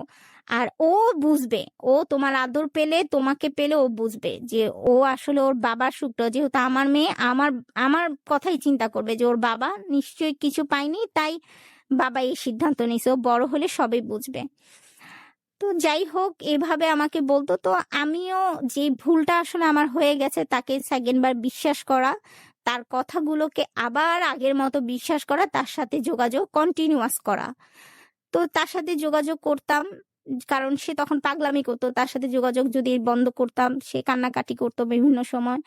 তো তাকে এইদিকে তার মানে আর্থিকভাবেও তাকে তো হেল্প করেই আসছি, যেহেতু তার তখন চাকরি ছিল না। সে যাতে ভালো থাকে তাকে সব রকম ভাবে হেল্প করার জন্য আর্থিকভাবেও তাকে ওখান থেকে আমি সাপোর্ট দিয়ে যেতাম। এরকম করতে করতে 2019 সাল আসলো। তখন আমার ওখানের ভিসা নিয়ে একটু প্রবলেম হচ্ছিল। তখন সে আমাকে বলে যে দেখো তুমি ওখানে ভিসা প্রবলেম হচ্ছে, তুমি ওগুলা নিয়ে আর কোনো টেনশন করবা না, তুমি চলে আসো। এটা আল্লাহরই একটা উসিলা যে তোমার দেশে আসার জন্য। আল্লাহ চায়, আমি প্রতিদিন নামাজে তোমার কথা বলি আল্লাহকে, আল্লাহ চায় তুমি চলে আসো, তোমার আর আমার এবার মিলন অবশ্যই হবে, যেই কোনো ভাবে হোক এবার হবে। তো তুমি বেশি না, তোমার কাছ থেকে আমি 6 মাস সময় নিচ্ছি, তুমি দেশে চলে আসো, তুমি ওখানে আর কিছুই করা লাগবে না, এই কথা বলে। আর আমাকেও তখন যেটা আমার ভুল হয়েছিল, আমি তাকে বিশ্বাস করা, আর কোনো কিছুই না, বিশ্বাস করা। এবং আমি যে বিশ্বাসটা করে আমি ভাবলাম যে হ্যাঁ হয়তো বা সে বারবার এরকম করছে। আর এই যে ভালোবাসায় আসলে অন্ধ হওয়া, আমি সে যখন কান্নাকাটি করতো করতো যে মারা যাবে হবে, আমি আসলে ওইটা মেনে নিতে পারতাম না যে না সে আসলেই মনে হয় এগুলো করে বসবে। কারণ ওরকম সে আগে কখনো এই ধরনের পাগলামি দেখায় নাই, এইবার সে যে ধরনের পাগলামি করতো তা আমি মিলাতে পারতাম না যে এই ছেলে এরকম করছে তাহলে এ মনে সত্যিই এমন করে বসবে। তো আমি তারপর দেশে চলে আসি। আসার পরে আমি একটা জব নিয়ে আসি। আসার পরে যখন আমি আ সে আমার জন্য বাসা-টাসা দেখে দেয়, সবকিছু ঠিকঠাক করে দেয়। সে বলে যে সে আমাকে ওই ধরনের সম্মান করে। সে এবার আমার সাথে একটা আ রেসপেক্ট রিলেশন রাখবে। যতদিন পর্যন্ত সে আমাকে বিয়ে করতে পারবে না, আমার সাথে একটা রেসপেক্ট রিলেশন রাখবে। কারণ আমি যেহেতু, সে দেখতো আমি আ খুব ধর্মভীরু, আমি নামাজ কলমা মানে অনেক ভালো করে পড়ি, বা আগের সবকিছু তাকে বলতাম। সবসময় তাকে হাদিস দিয়ে, যুক্তি দিয়ে বুঝানোর চেষ্টা করতাম। তো সেও আমার সাথে ওইভাবেই ট্রিট করত। তো বিভিন্নভাবে যে সে যখন কথা বলতো আমি তার সাথে বলতাম যে না এত বেশি দেখা করা যাবে না, কথা বলা যাবে না। তো তখন সে আমার সাথে ইমোশনালি ব্ল্যাকমেইল, যে আমাকে একদিন না দেখলে সে থাকতে পারতেছে না। আসলে সে তো ওই ওয়াইফ থেকে মন তো সরেই গেছে, ওইখানে সে মন বসাইতে পারছে না। তো আমি তাকে নাকি ঠেলে ঠেলে দিচ্ছি যে তার জীবন ধ্বংস হয়ে যাবে, ওই ওয়াইফের সাথে থাকলে তার জীবন ধ্বংস হয়ে যাবে। তাকে যদি আমি বাঁচায় রাখতে চাই তাহলে তার সাথে আমাকে থাকতে হবে, এই ধরনের কথাবার্তা আমাকে সবসময় বলতো। তো আমি আমি তো তাকে একটা অরিজিনালি ভালোবাসি বলে আমি এত বছর পর্যন্ত একা। আমার যদি রিভেঞ্জ নেওয়ার চিন্তা হইতো, আমার যদি তার জীবনের কোনো মানে অবনতির কথা চিন্তা করতো, তার প্রতি যদি তাহলে আমি 2015 সালেই ওইটা করতাম। আমি কিন্তু এত বছর চুপচাপ বসে থাকতাম না। কিন্তু আমি ওগুলো কিছুই চিন্তা করতাম না। তাকে তো আমি তো অন্ধের মতো তাকে অন্তর থেকে ভালোবাসছিলাম। তার প্রতি তো আমার ওই ধরনের রেসপেক্ট ছিল, বা তাকে তো আমি ওইভাবে ভালোবাসি মন থেকে। এবং স্টিল নাও এত কিছু করার পরেও আপনারা যদি আমাকে বলেন যে সে তোমার কাছে ফিরে আসছে, তো সে তোমার সামনে, সে যদি আমার সামনে এসে দাঁড়ায় 2 হাত জোড় করে কান্না করে, আমি জানি আমি এখন ইমোশনালি হয়ে যাব। আমি জানি না আমি কেন? আমি জানি না হোয়াই? আমি কেন আমি এরকম? আমি কেন তার প্রতি এতটুক আমার ভালোবাসা জমছে? এই পৃথিবীতে এরকম কেউ করে না। একটা মেয়ে কখনো একা থাকে না। বিয়ে না করে কেউ, কোনো মেয়ে একা এতদিন থাকতে পারে না। সে একা যদি থাকে কোনো মেয়ে, আমি বলবো সে হয়তোবা অন্যভাবে তাকে ইউজ করে। কিন্তু আমি, আপনারা হয়তো বিশ্বাস করবেন না, আমি কোনো ছেলের সাথে, সে ছাড়া কোনো ছেলের সাথে আজকে পর্যন্ত আমার কোনো রিলেশন নাই। এবং কি আমি ফোনেও কোনো ছেলের সাথে কথা বলি না। কোনো ছেলের সাথে আমার ভালো কোনো রিলেশনই নাই। কোনো স্পেসই দিইনি আমি কাউকে সুযোগই দিইনি যে আমি একটা মেয়ে, আমার সাথে কথা বলতে হবে। আমি সমাজে প্রতিষ্ঠিত, আমি ডাবল MBA করা, আমি লেখাপড়া জানা, আমি যে কোনো জায়গায় গেলে আল্লাহর রহমতে আমি জবও পাবো। সেরকম একটা মেয়ে আমি একা কেন আমার জীবনে? আমার কি শখ নাই যে আমার একটা সংসার হোক, আমার একটা বাচ্চা কাচ্চা হোক, আমি একটা সংসার স্বাভাবিক লাইফ লিড করি? আমি তাকে মন থেকে ভালোবাসছিলাম বলে, অন্ধ ছিলাম বলে আমি তাকে ওই স্পেসটা দিয়েছিলাম। আমি তাকে বারবার বলেছিলাম যে আমি কোনো মেয়ের জীবন ধ্বংস করতে চাই না। আপনি আমাকে প্লিজ বাধ্য করবেন না কোনো কিছু করতে। যে আমাকে বারবার একই কথা বলতো, দেখো অনন্যা, তুমি আমাকে ভালোবাসলে আমি তুমি একসাথে হইলে ঠিক আছে, আল্লাহ তো বলেছে, আল্লাহ দেখো, আল্লাহ এটা আমাদের ধর্মে আল্লাহ তালাকও জায়েজ করেছে, আবার দ্বিতীয় বিয়েও জায়েজ করেছে। তো আমার যদি কারোর সাথে না বনে, আমি তো তাকে তালাক দিতে পারবো। আমি তো ধর্মীয় দৃষ্টিকোণ থেকে তোমাকে বলতেছি। আর আমি, এটা তো কোনো গুনার কাজ না যে আমি তোমাকে সেকেন্ড বার বিয়ে করলাম যে আমার কোনো গুনাহ হবে। এইসব কথা বলে ইমোশনালি ব্ল্যাকমেল করতো আমাকে। তাহলে আমার ভুলটা কোথায়? আমি যদি কোরআনের দৃষ্টিতেও আপনাদের কাছে প্রশ্ন করি যে কোরআনে কি লেখা আছে, একটা অবিবাহিত মেয়ে যদি কোনো অনৈতিক কোনো সম্পর্কে জড়ায়, সে বেশি গুনাহগার না বিবাহিত ছেলে যদি করে সে বেশি গুনাহগার? তাহলে আমি তাকে এইভাবে করে কোশ্চেন করেছিলাম। সে আমাকে বলেছে যে দেখো, আল্লাহ সবকিছু মেনে নিবে, আল্লাহ সবই দেখছেন, আল্লাহ মহান, আল্লাহ চাইলে সবকিছু পারে। তুমি হতাশ হইও না, তুমি আমি একসাথে থাকলে আল্লাহ করবে। আল্লাহ আমাদের কি আল্লাহ আমাদের সঠিক ভালোবাসে। এইভাবে আমি কোনো বানিয়ে কোনো কথা বলছি না। হয়তো আমি এখান থেকে যাওয়ার পথে মারা যেতে পারি। তাহলে আজকে যদি আমি কারোর সম্পর্কে মিথ্যা বলি, তাহলে যে মানুষটা আমি আত্মহত্যা করতে পারিনি, সে মানুষটা আজকে মিথ্যা কথা বলে সে পরকালে তো শাস্তি পাবই।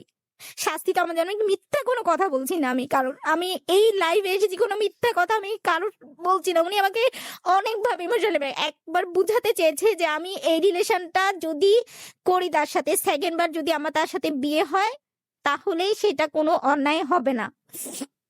হ্যাঁ, আমি ব্লাইন্ড ছিলাম। আমার বোঝা উচিত ছিল যে কথাগুলো সব মিথ্যা। যাই হোক, তার সাথে রিলেশন হয়, সে ইমোশনালি ব্ল্যাকমেল করে আমাকে।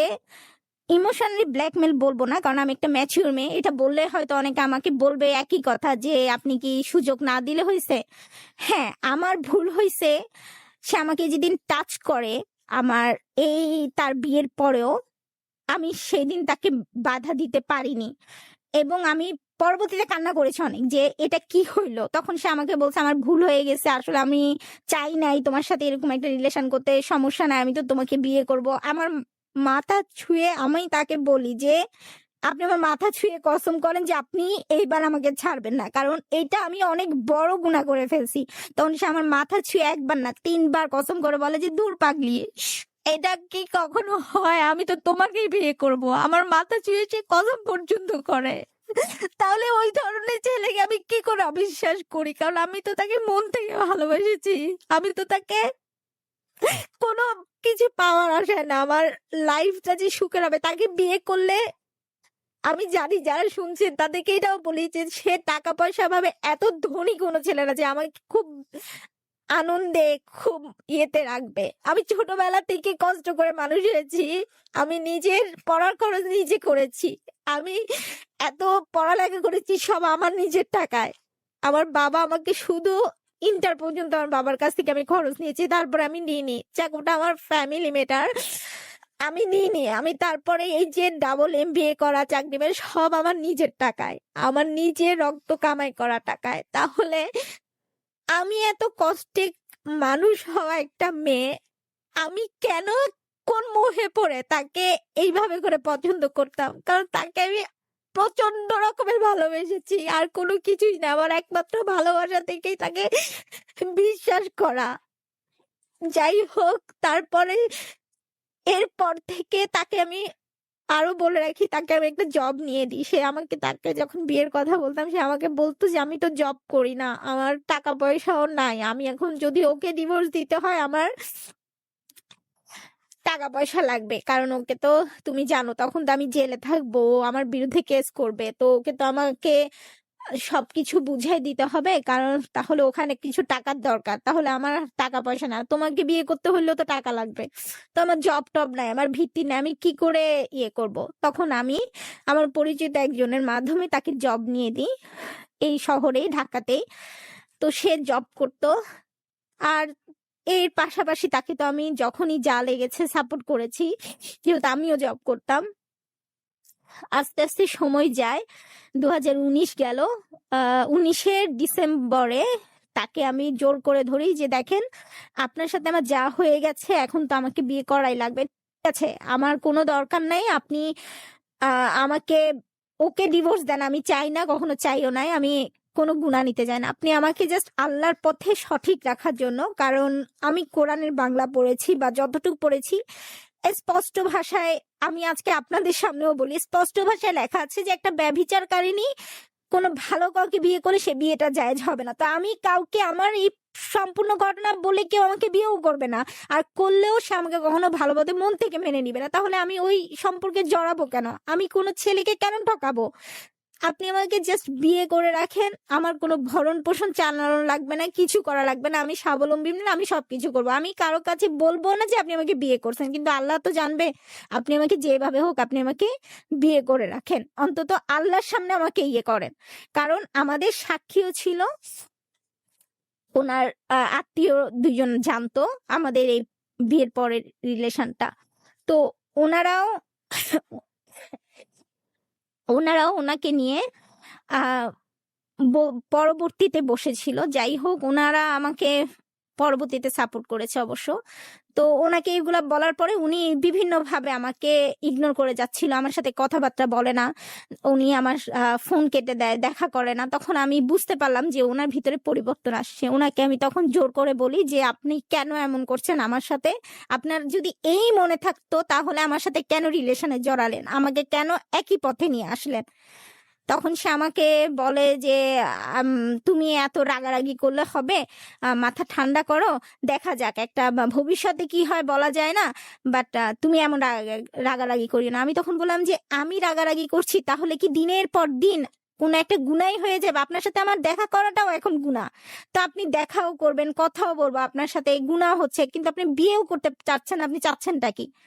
এরকম করতে, করতে তার সাথে যখন ঝগড়া চলছে, তারপরে লকডাউন চলে আসে। ২০০০ ডিসেম্বর থেকে এভাবে চলছিল। তো লকডাউন চলে আসে। লকডাউন আসার পরে সে হঠাৎ করে আমাকে একদিন এসএমএস দেয় যে, "অনন্যা, তুমি তোমার পথে থাকো, আমি আমার পথে। তুমি আমাকে ক্ষমা করে দাও।" তখন আমি বলি যে, "না, এটা এখন ক্ষমার পর্যায়ে পড়ে না। হয় আমাকে এখন আপনার ফ্যামিলির সামনে যেতে হবে। আমি এটার এখন একটা বিচার চাই। আপনি আমার সাথে এমন করলেন কেন? আমার জীবনটা আপনি কি এখন বলেন যে আমি কোনো ছেলেকে বিয়ে করতে পারবো? কে আমাকে মেনে নিবে? আর আমি আল্লাহর কাছেও তো গুনাহগার এখন। আমি জেনে শুনে আমি গুনাহ করেছি। এই গুনার তো মাপ নাই। আর মাপ করলেও আমার এখন কোনো বিয়েই জায়েজ নাই। আমি কোনো ছেলেকে বিয়ে করতে পারবো না। আমার কি জীবনটা এভাবেই যাবে? আমি কি একটা মেয়ে না?" এগুলো যখন তাকে বলি তখন সে আমাকে বলে, "ঠিক আছে, তুমি যা করতে চাও করতে পারো।" আমি বললাম, "ঠিক আছে, আমি আপনার ফ্যামিলিকে জানাতে চাই। তো আপনার বাবা আমার মুরুব্বি, তাকে তো আর আমি এসব বলতে পারবো না। আর আপনার বোনরা আমার ছোট, আমি তাদেরকেও বলতে পারবো না। আমার কোনো গার্জিয়ান দরকার আপনার। তাহলে কাকে বলতে হবে?" তার এক মামা, আমার পরিচিত এক মামা হয়। মানে আমাদের আত্মীয়তা একই। তাকে বলি সবকিছু। তো সে এবার তার আর এক আত্মীয়কে নিয়ে তাকে নিয়ে আমাদেরকে নিয়ে একটা রেস্টুরেন্টে বসে, মানে একটা ডেট ফিক্সড করে সবকিছু শোনার পর সে বলে যে ঠিক আছে আমি ডাকিয়ে আনছি। তো ওই মামাটা আবার একটু মানে ধর্মভীরু, সে মানে খুব ধার্মিক। তো সে এবার তাকে নিয়ে বসে এবং বলে যে দেখ, আল্লাহ কোরআনে কিন্তু দ্বিতীয় বিয়ে জায়েজ করেছে এবং কে স্পষ্ট বলেছে যে তোমার কোনো নারীকে পছন্দ হলে তাকে ব্যভিচারকারী হিসেবে ছেড়ে দিও না, তাকে বিয়ে করো। তো তোর সুযোগ আছে, তুই করতে পারবি, ওকে তুই ডিভোর্স দিস না, তোর বউকে ডিভোর্স দিতে বলিস না, কারণ ওইটাকে ডিভোর্স দেওয়া বলা মানেও আমার গুনাহ হওয়া। তো যেহেতু দ্বিতীয় বিয়ে জায়েজ আছে, আমি বল যে তোর বাবার কাছে আমি সবকিছু বলি, ওকে বিয়ে কর। কারণ এই মেয়ে এখন যাবে কোথায়, তুই ওকে তো ইউজই করলি। হ্যাঁ, আমি ওকে দেখলে ঠিক থাকতে পারিনি, আমার ওকে ভাল লাগছে, ওকে আমি ভালোবাসতাম, তাই ওকে দেখলে আমি ঠিক থাকতে পারতাম না, ওর সাথে যোগাযোগ করছি, তাই আমার এরকম হয়ে গেছে, এখন আমি মাপ চাই। এখন তখন ওই মামাটা বলে যে না, এটা মাপের কিছু নাই, তুমি এখন একটা কিছু করো। তখন সে আমাদেরকে বলে ঠিক আছে আমি ওকে বিয়ে করব, বাট ঈদের পরে, মানে এই কোরবানের পরে, গেল কোরবান মানে কোরবানের পরে আমি ওকে বিয়ে করব। Okay fine. আমি তখন ওর মামাকে বল, মামা উনি 2 দিন গেলে উনি আবার চেঞ্জ হয়ে যাবে, আপনি এটার কোনো, আমি ওর বাবাকে বলতে চাই, হয় ওর বাবাকে বলবো, না হলে ওকে ওর মাধ্যমে একটা বিচার চাই আমি, এটা আমার সাথে এমন হইল। তখন বললো যে আচ্ছা দেখা যাক আন্টি, আমি দেখি কি করতে পারি। এটা কত সালের কথা বলছি? এই যে 20-এর 2020 কথা। আমরা আসবো, আবারও আপনার কাছে আসবো। নিয়ে যখন বসা হয়, সে এবার বলে যে ওকে আমি তাকে বিয়ে করব ঈদের পরে। তো আমরা সেখান থেকে চলে আসি। এর কিছুদিন পরে ঈদ চলে যায়। তারপরে যখন আমি তার রিলেটিভকে ফোন করে বলি যে অ্যাকচুয়ালি কি হয়েছে, আমাকে তো এখনো কিছু জানানো হচ্ছে না। তো উনি আমাকে বলে যে আমাকে ও ফোন করে বলেছে যে তোমাদের এই বিষয়টা নিয়ে আমি যেন মাথা না ঘামাই, ও এগুলা নিয়ে ডিল করবে, আর তোমার সম্পর্কে খুব বাজে বাজে কথা বলেছে। তখন অ্যাকচুয়ালি আমি নিজেকে ঠিক রাখতে পারি না, যাকে এই পরিমাণে অন্ধর মতো ভালোবেসেছি, যার প্রতি আমার এই ধরনের একটা ছিল, সে আমার আমার সম্পর্কে বাজে কি কথা বলতে পারে। আমি অনেক প্রেশারাইজ করে তার সে রিলেটিভের কাছ থেকে শুনি, সে আমাকে বলেছে যে তার বোনরা আমাকে তার সাথে বিয়ে হতে দেয়নি, এই কারণে আমার নাকি 2-3 জন ছেলের সাথে নাকি রিলেশন ছিল, আমি নাকি ড্রিঙ্কস করতাম, আমি নাকি স্মোকিং করতাম, যা যা হয়। তো বলেছে আমাকে তারা মারধর করবে, তাদের কাছে কোনোদিন বিচার নিয়ে গেলে আমাকে পাগলের মতো রাস্তায় নামিয়ে দিবে। এরপরে আমি অ্যাকচুয়ালি যার প্রতি এই ধরনের শ্রদ্ধাবোধ, এই ধরনের ভালোবাসা থাকে, তার কাছ থেকে এই ধরনের ফিডব্যাক পাওয়ার পরে আমি নিজেকে ঠিক রাখতে পারি না, আমি প্রচন্ড রকমের মানসিক ভাবে ভেঙে পড়ি। তখন তার ওই রিলেটিভ আমাকে বলে তুমি এই সুষ্ঠু বিচার একমাত্রই পেতে পারো, তার ফ্যামিলির কাছে গিয়ে লাভ নেই, তুমি আইনিগত ব্যবস্থা নিতে পারো। তখন আমি একা একটা মেয়ে, অ্যাকচুয়ালি আমি তখন মাথায় কিছুই ধরছিল না, আমি যাই আইনিগত ব্যবস্থা নিতে যাই, আমার 2জন ফ্রেন্ড আমাকে হেল্প করে, সেক্ষেত্রে তারাও আইনি মানে ইয়েতে ছিল। তো তারা বলল যে তুমি যাও, আমরা বলে দিচ্ছি তোমার কেসটা নেওয়া হবে। বাট তখন নেওয়া হয়, আমি কেসটা করি। কিন্তু অ্যাকচুয়ালি আমি এখন যে ইয়েতে আছি, সে যখন তাকে ধরে নিয়ে যাওয়া হয়, আমি সেই দৃশ্যটা আসলে সহ্য করতে পারিনি, এবং আমি তাকে দেখার জন্য, আমি সবার মানে জানার জন্যই বলছি যে আমি চাইনি যে সে জেলে থাকুক বা আমার আমার কাছে মনে হয় যে সে সত্যটা স্বীকার করুক, কারণ সে সবার কাছে মিথ্যা বলে যাচ্ছে, আমাকে দোষারোপ করছে, কিন্তু সে সত্যটা বলেনি কাউকে। স্টিল সে যখন জেলে থাকে তখন সে তার আত্মীয় স্বজনকে এবং তার ফ্যামিলিকে এটা বলেছে যে আমি এটা রিভেঞ্জ নিচ্ছি, আমি চাই না সে সংসার করুক। কিন্তু আমার একটাই প্রশ্ন, আমি যদি নাই চাইতাম তাহলে সে এত বছর সংসার করলো কিভাবে, এবং কেউ কেন আমার কাছ থেকে সত্যটা জানতে চাচ্ছে না? তো এইভাবে করে আমি তার শাস্তির জন্য অ্যাকচুয়ালি তাকে, সে যেন বলে, কিন্তু সে মিথ্যা বলছে, এখন সে সবার কাছে মিথ্যাই বলে যাচ্ছে যে এটা সে, আমি নাকি তাকে ফাঁসাচ্ছি। তো তারপরে সে টাকা পয়সা দিয়ে আসলে জামিন নেয়, নেওয়ার পরে সে এখন আহ, মানে চার্জশিটে বাহিরে আছে, বাট জামিন একেবারেই পায় না। এটা চার্জশিটে মানে বেল পায় যে ওই কথাটায়, আইনিগত ভাষা আমি এটা আসলে গুছিয়ে বলতে পারছি না। যেটা হচ্ছে ওই যে চার্জশিট পাওয়ার পরে সে ওভাবে বাহিরে আছে, বাট এরপরেও তারা কোনো সমঝোতায় বা তার ফ্যামিলি থেকে কেউ আমার কাছে সরি বলেনি, সেও সরি বলেনি, ইভেন তারা উল্টা আমাকে দোষারোপ করে আচ্ছা যাচ্ছে। অনন্যা, এখানে আসলে সমঝোতার আর কি থাকে আমাকে একটু না, বলবেন? মানে আপনি সমঝোতা বলতে এই সমঝোতাটাই বলছি যে তারা আমার কাছে, তার মানে তার ফ্যামিলি থেকে কেউ এই পর্যন্ত বললো না যে সে আমার সাথে অন্যায় করেছে, আমার সাথে এই ধরনের সেই প্রতারণা করেছে। আচ্ছা, যদি তার ফ্যামিলি থেকে বলে যে আপনার সাথে এখন না, কি মানে হবে তাতে? আগের কথা বলেছি না, আর কি। তাতে কি এখন তো হতো? আমি মানে আমি আমি আমি জাস্ট আপনাকে প্রশ্ন করছি, মানে আপনার জীবনের যে বছরগুলো চলে গেছে 2005 সাল থেকে 2021, মানে 16টি বছর চলে গেল, এই 16 বছর কি ফিরে আসবে? তা তো আসবে না। আসবে না ফিরে, বাট আমি শুধু এতটুক চেয়েছি, আর কিছু না। তাকে তো আমি ভালোবেসেছি, তার প্রতি কিন্তু আমি প্রথমে 2015 সালেও কিন্তু কোনো পদক্ষেপ নিইনি, এখনো হয়তো নিতাম না। এখন নিয়েছি পরবর্তী ধাপে, যখন তারা সবাই আমাকে ব্লেম করছে, তারা সবাই আমাকে উল্টা বলছে আমাকে শাস্তি দিবে, তখনই আমি এই পদক্ষেপে যাই। কিন্তু প্রথমেই যদি তার ফ্যামিলি জিনিসটা বিশ্বাস করতো, তার প্রতি একটা মানে তাকে জিজ্ঞাসা করতো, আমার কাছে তারা কেউ সরি হতো, আমি কিন্তু সত্যিকার অর্থে আমি তাদের প্রতি এই ধরনের একটা পদক্ষেপ নিতাম না। আমি হয়তো তখন আমার মাইন্ড অন্যভাবে চেঞ্জ হয়ে যেত, আমি সে আগের মতো হয়তো তাদের ক্ষমা করে দিয়ে আমার একা জীবনেই থাকতাম, বাকিটা আল্লাহর উপরেই ছেড়ে দিতাম। যেহেতু আমি আল্লাহর দিকে যে আল্লাহর শাস্তি আল্লাহ দিবেই, সেটা হয়তো আমি দুনিয়াতে পাচ্ছি না, পরবর্তীতে পেতাম। বাট আমি এখন নিয়েছি তারা আমাকে দোষ দিচ্ছে সমাজে, এবং কি তারা আমাদের গ্রামের বাড়িতেও সবাইকে বলে বেড়াচ্ছে আমি নাকি খারাপ চরিত্রের মেয়ে, আমি নাকি মানে তার ছেলেকে ফাঁসাচ্ছি, আমি নাকি তার বাবা বলে যাচ্ছে, সে বলে যাচ্ছে যে তারা কিছুই করেনি আমার সাথে, এটা নাকি আমি শুধুমাত্র রিভেঞ্জ নিচ্ছি। বাট কিসের রিভেঞ্জ? কিসের রিভেঞ্জ? তারা কি আমাকে একটা বার বলতে পারে কিসের রিভেঞ্জ? কিন্তু এখন আমি চাই যে তার একটা মানে তার না, আমার নিজের একটা জাস্টিস চাই। এটা এটা আমি সবার কাছেই বলি যে আমার কি জাস্টিস, আমার কি জীবন নাই? আমার সাথে যে অন্যায়টা হলো, এটার কি আমি কোনো জাস্টিফিকেশন পাবো না? আমার আমি মানে আমার নারীত্বটা কোথায় গেল? আমার নারীত্ব নিয়ে একজন খেলা করলো। আমি একটা এডুকেটেড মেয়ে, আমি চাকরি করি, আমার লেখাপড়া আছে, তো আমার কি কোনো ফিউচার হবে না? আমার কি কোনো ফিউচার নাই? আমার ফিউচারটাই নষ্ট করে দিল। তাহলে এটার জন্য কি আমি কোনো জাস্টিফিকেশন পাবো না, কোনো জাস্টিস পাবো না? কেউ কি নাই, মানে কারো কি ওই বিবেকে নাড়া দিচ্ছে না? যে সবাই হয়তো বলবে যে আমার দোষ, আমার দোষটা কোথায়? আমি এখনো অবিবাহিত, আমি তো কোনো সংসার ভেঙে চলে আসিনি, আমি তো কোনো কারোর সাথে অন্যায় করিনি, কাউকে ঠকাইনি, বরঞ্চ সে তার ওয়াইফকে ঠকালো।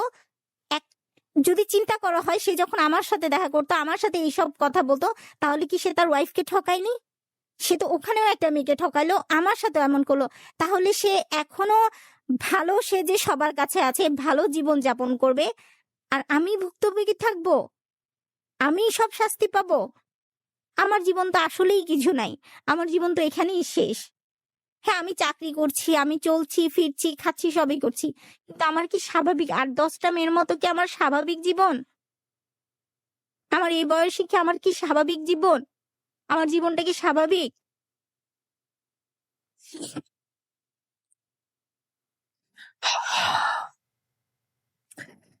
অনন্যা, আমি অনুষ্ঠানের একেবারে শেষ সময় এসে আপনাকে জাস্ট 2-4টা প্রশ্ন করতে চাই। আপনি প্রথমবার মানুষটিকে ভালোবেসেছিলেন, সেক্ষেত্রে আপনার পরিবার থেকে বিশেষ করে আপনার বোনের কথা বলেছেন, তিনি চাচ্ছিলেন না এই ছেলেটির সাথে আপনি সম্পর্ক রাখেন। তারপরও আপনি তার সাথে সম্পর্ক রেখেছেন। ধরে নিলাম সেই সময় আপনার বয়স, সেই সময় আপনার আবেগ, সেটাকে আপনি প্রায়োরিটি দিয়েছেন। এরপর আপনি আমাদের সাথে যতক্ষণ কথা বলেছেন, সমস্ত জায়গায় একটা বিষয় উঠে এসেছে, আপনি ভীষণ ধার্মিক এবং আপনি ভীষণ ম্যাচিউর। তো এই অবস্থায় একটি ছেলের সাথে আপনি 2005 সাল, এবং আপনি আমাকে উল্লেখ করেছেন 2006 সাল থেকে তার সাথে আপনার রিলেশনটা আরো ডিপ হয়ে যায়, আপনাদের ফিজিক্যাল রিলেশন স্টার্ট হয়ে যায়, এবং এটা আপনাকে সে যতক্ষণ পর্যন্ত না করলো যে আমি আর এই সম্পর্কটা কন্টিনিউ করতে পারছি না বিকজ অফ মাই ফ্যামিলি, 2014 সাল, তাই তো? আমি যদি ভুল না বলি। এই যে এতটা লম্বা সময় এর ভেতরে আপনি বারবার তার সাথে একসাথে থেকেছেন, এই সময় কি আপনি কখনো নিজের কাছে নিজের ছোট মনে হয়নি যে আমি কি করছি? মানে ভালোবাসা কি মানুষকে আসলে এতটাই অন্ধ করে দেয় যে একটা বিবেকটাই আসলে আমরা লোপ পেয়ে যায় তখন? আপনার অভিজ্ঞতা থেকে আমি জাস্ট জানতে চাচ্ছি আপনার কাছে। আমার অবশ্যই ছোট মনে হয়েছে। ওই যে তখন আমি বিয়ের কথা বলতাম, তখন আমাকে মানে একটাই বলতো যে, "তুমিই তো আমার ওয়াইফ।" কারণ তোমাকে আমি ওয়াইফ বলি বলে আল্লাহ তো তোমাকে কবুল বলেছি আমি। হ্যাঁ?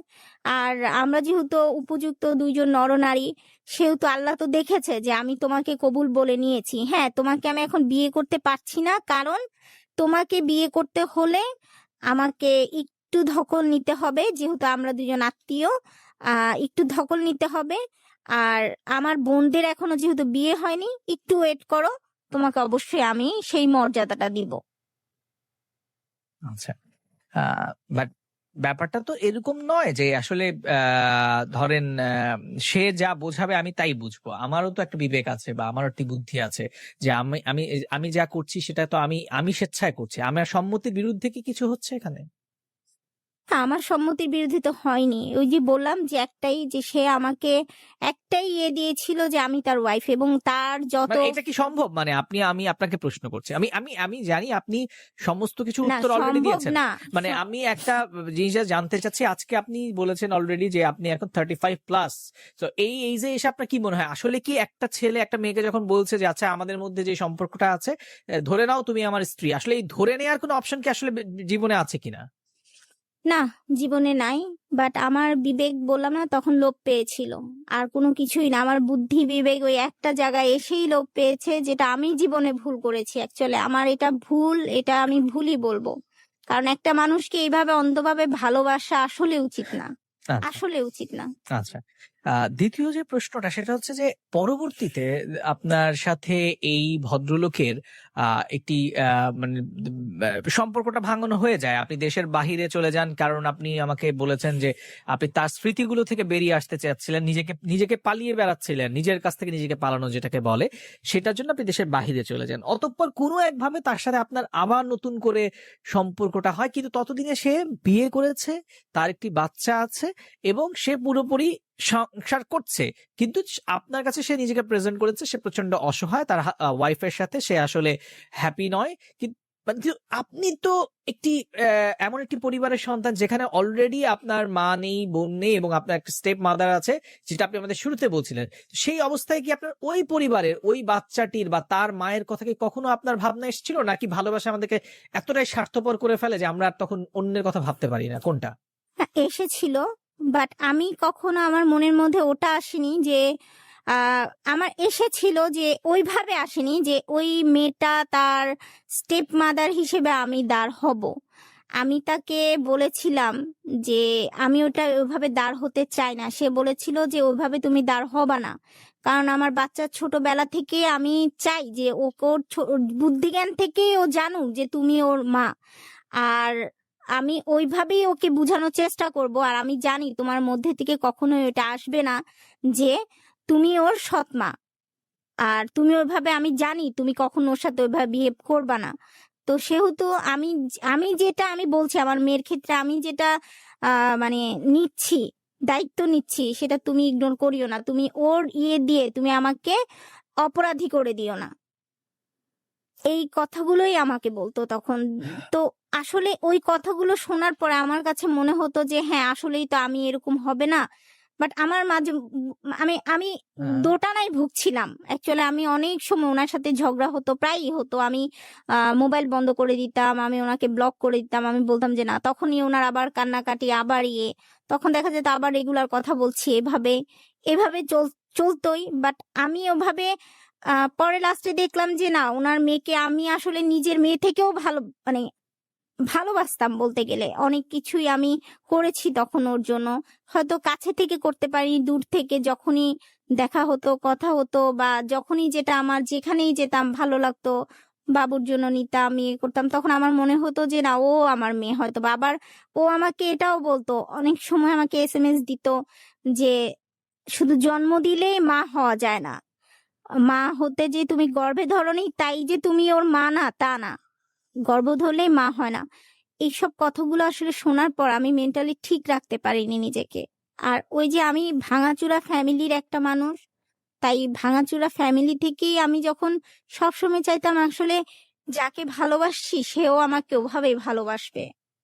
কখনো যে সে আমাকে এভাবে কষ্ট দিবে আমি ভাবতেও পারিনি। ওকে। পরবর্তী যে প্রশ্নটা আসছে সেটা হচ্ছে যে আপনি প্রত্যেকটা মানুষের কিন্তু বিধাতা একটা জ্ঞান দিয়ে পাঠিয়েছে নিজের প্রতি সবার আগে নিজেকে ভালোবাসতে হবে। তো সেই জায়গাটায় আপনি কেন ২০১৫ সালে বাহিরে চলে গেলেন, ব্যাক করলেন ২০১৮ তে, এর মধ্যে ১৯ ব্যাক ১৯ এ তো এর মাঝখানে আপনি কখনো নিজেকে নিয়ে ভাবেন নাই যে আমার তো বয়স হয়ে যাচ্ছে, আমার তো বিয়ে করতে হবে, আমার তো ভবিষ্যৎ আছে? আমি বিয়ে করা নিয়ে কখনো ভাবিনি। কারণ ওই যে একটা জায়গায় আমি সবসময় বাধা থেকেছি, সেটা হচ্ছে যে আমার জীবনে তো গুনাহ হয়ে গেছে। আমি গুনাহ থেকে মুক্তি পাওয়ার জন্য আল্লাহর কাছে সবসময় বলতাম, সবসময় তো আমি ওই দিকেই মনোনিবেশ করেছিলাম। আর সবসময় আল্লাহকে বলতাম, "আল্লাহ তুমি আমার জন্য ভালো যেটা হও সেটাই করবা। হয়তো আজকে না হোক যেভাবে হোক তুমি আমাকে ভালো কিছু পথ দেখাও।" বিয়ের কথা মাথায় আসেনি এই কারণেই, কারণ আমি তখনও আসলে ১০ বছর ২০০৫ থেকে ২০১৫ অক্টোবরে তার বিয়ে হয়। তো এই সময়টার মধ্যে একটা মানুষের সাথে আমার এত মানে ওতপ্রোতভাবে জড়িত ছিলাম, যার কারণে আমি কখনোই আরেকদিকে মন নিতে আমার কিছুটা তো সময় লাগতো। যার কারণে আমি ওভাবে তখন অন্য কাউকে ভাবতেই পারিনি। অন্য কোনো মানে সেকেন্ড পুরুষকে নিয়ে আমি ভাবতে পারিনি যে অন্য কেউ আমার জীবনে আসবে। কারণ আমি স্পেসই দিইনি।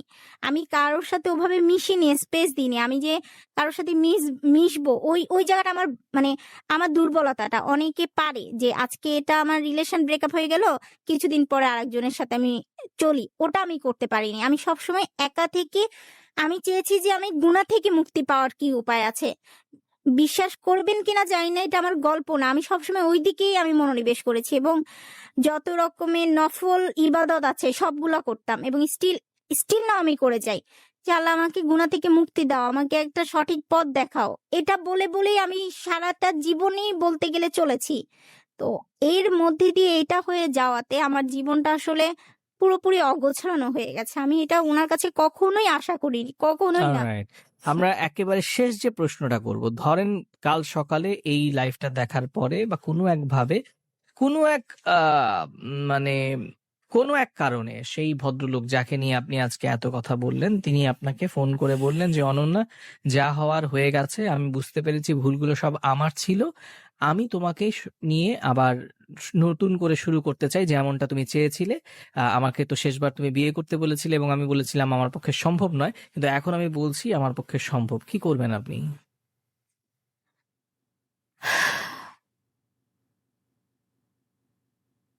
এই প্রশ্নটার উত্তর এই মুহূর্তে আমার কাছে যেটা আছে, আমার আসলে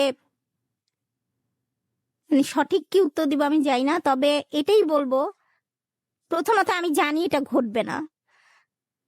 আর দ্বিতীয়ত হচ্ছে যদিও ঘটে, আমি জানি ঘটবে না, যদিও ঘটে আমার উত্তরটা না হবে।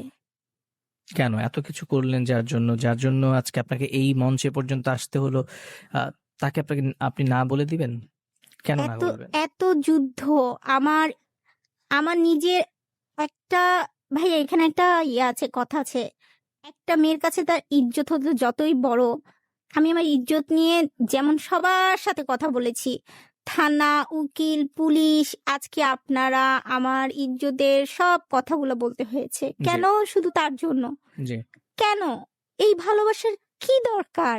সে আমাকে তো ভালোবাসে না। সে হয়তো যদিও এখন বলতে আসে সেটার পিছনেও কোনো স্বার্থ থাকবে। আচ্ছা, ঠিক আছে।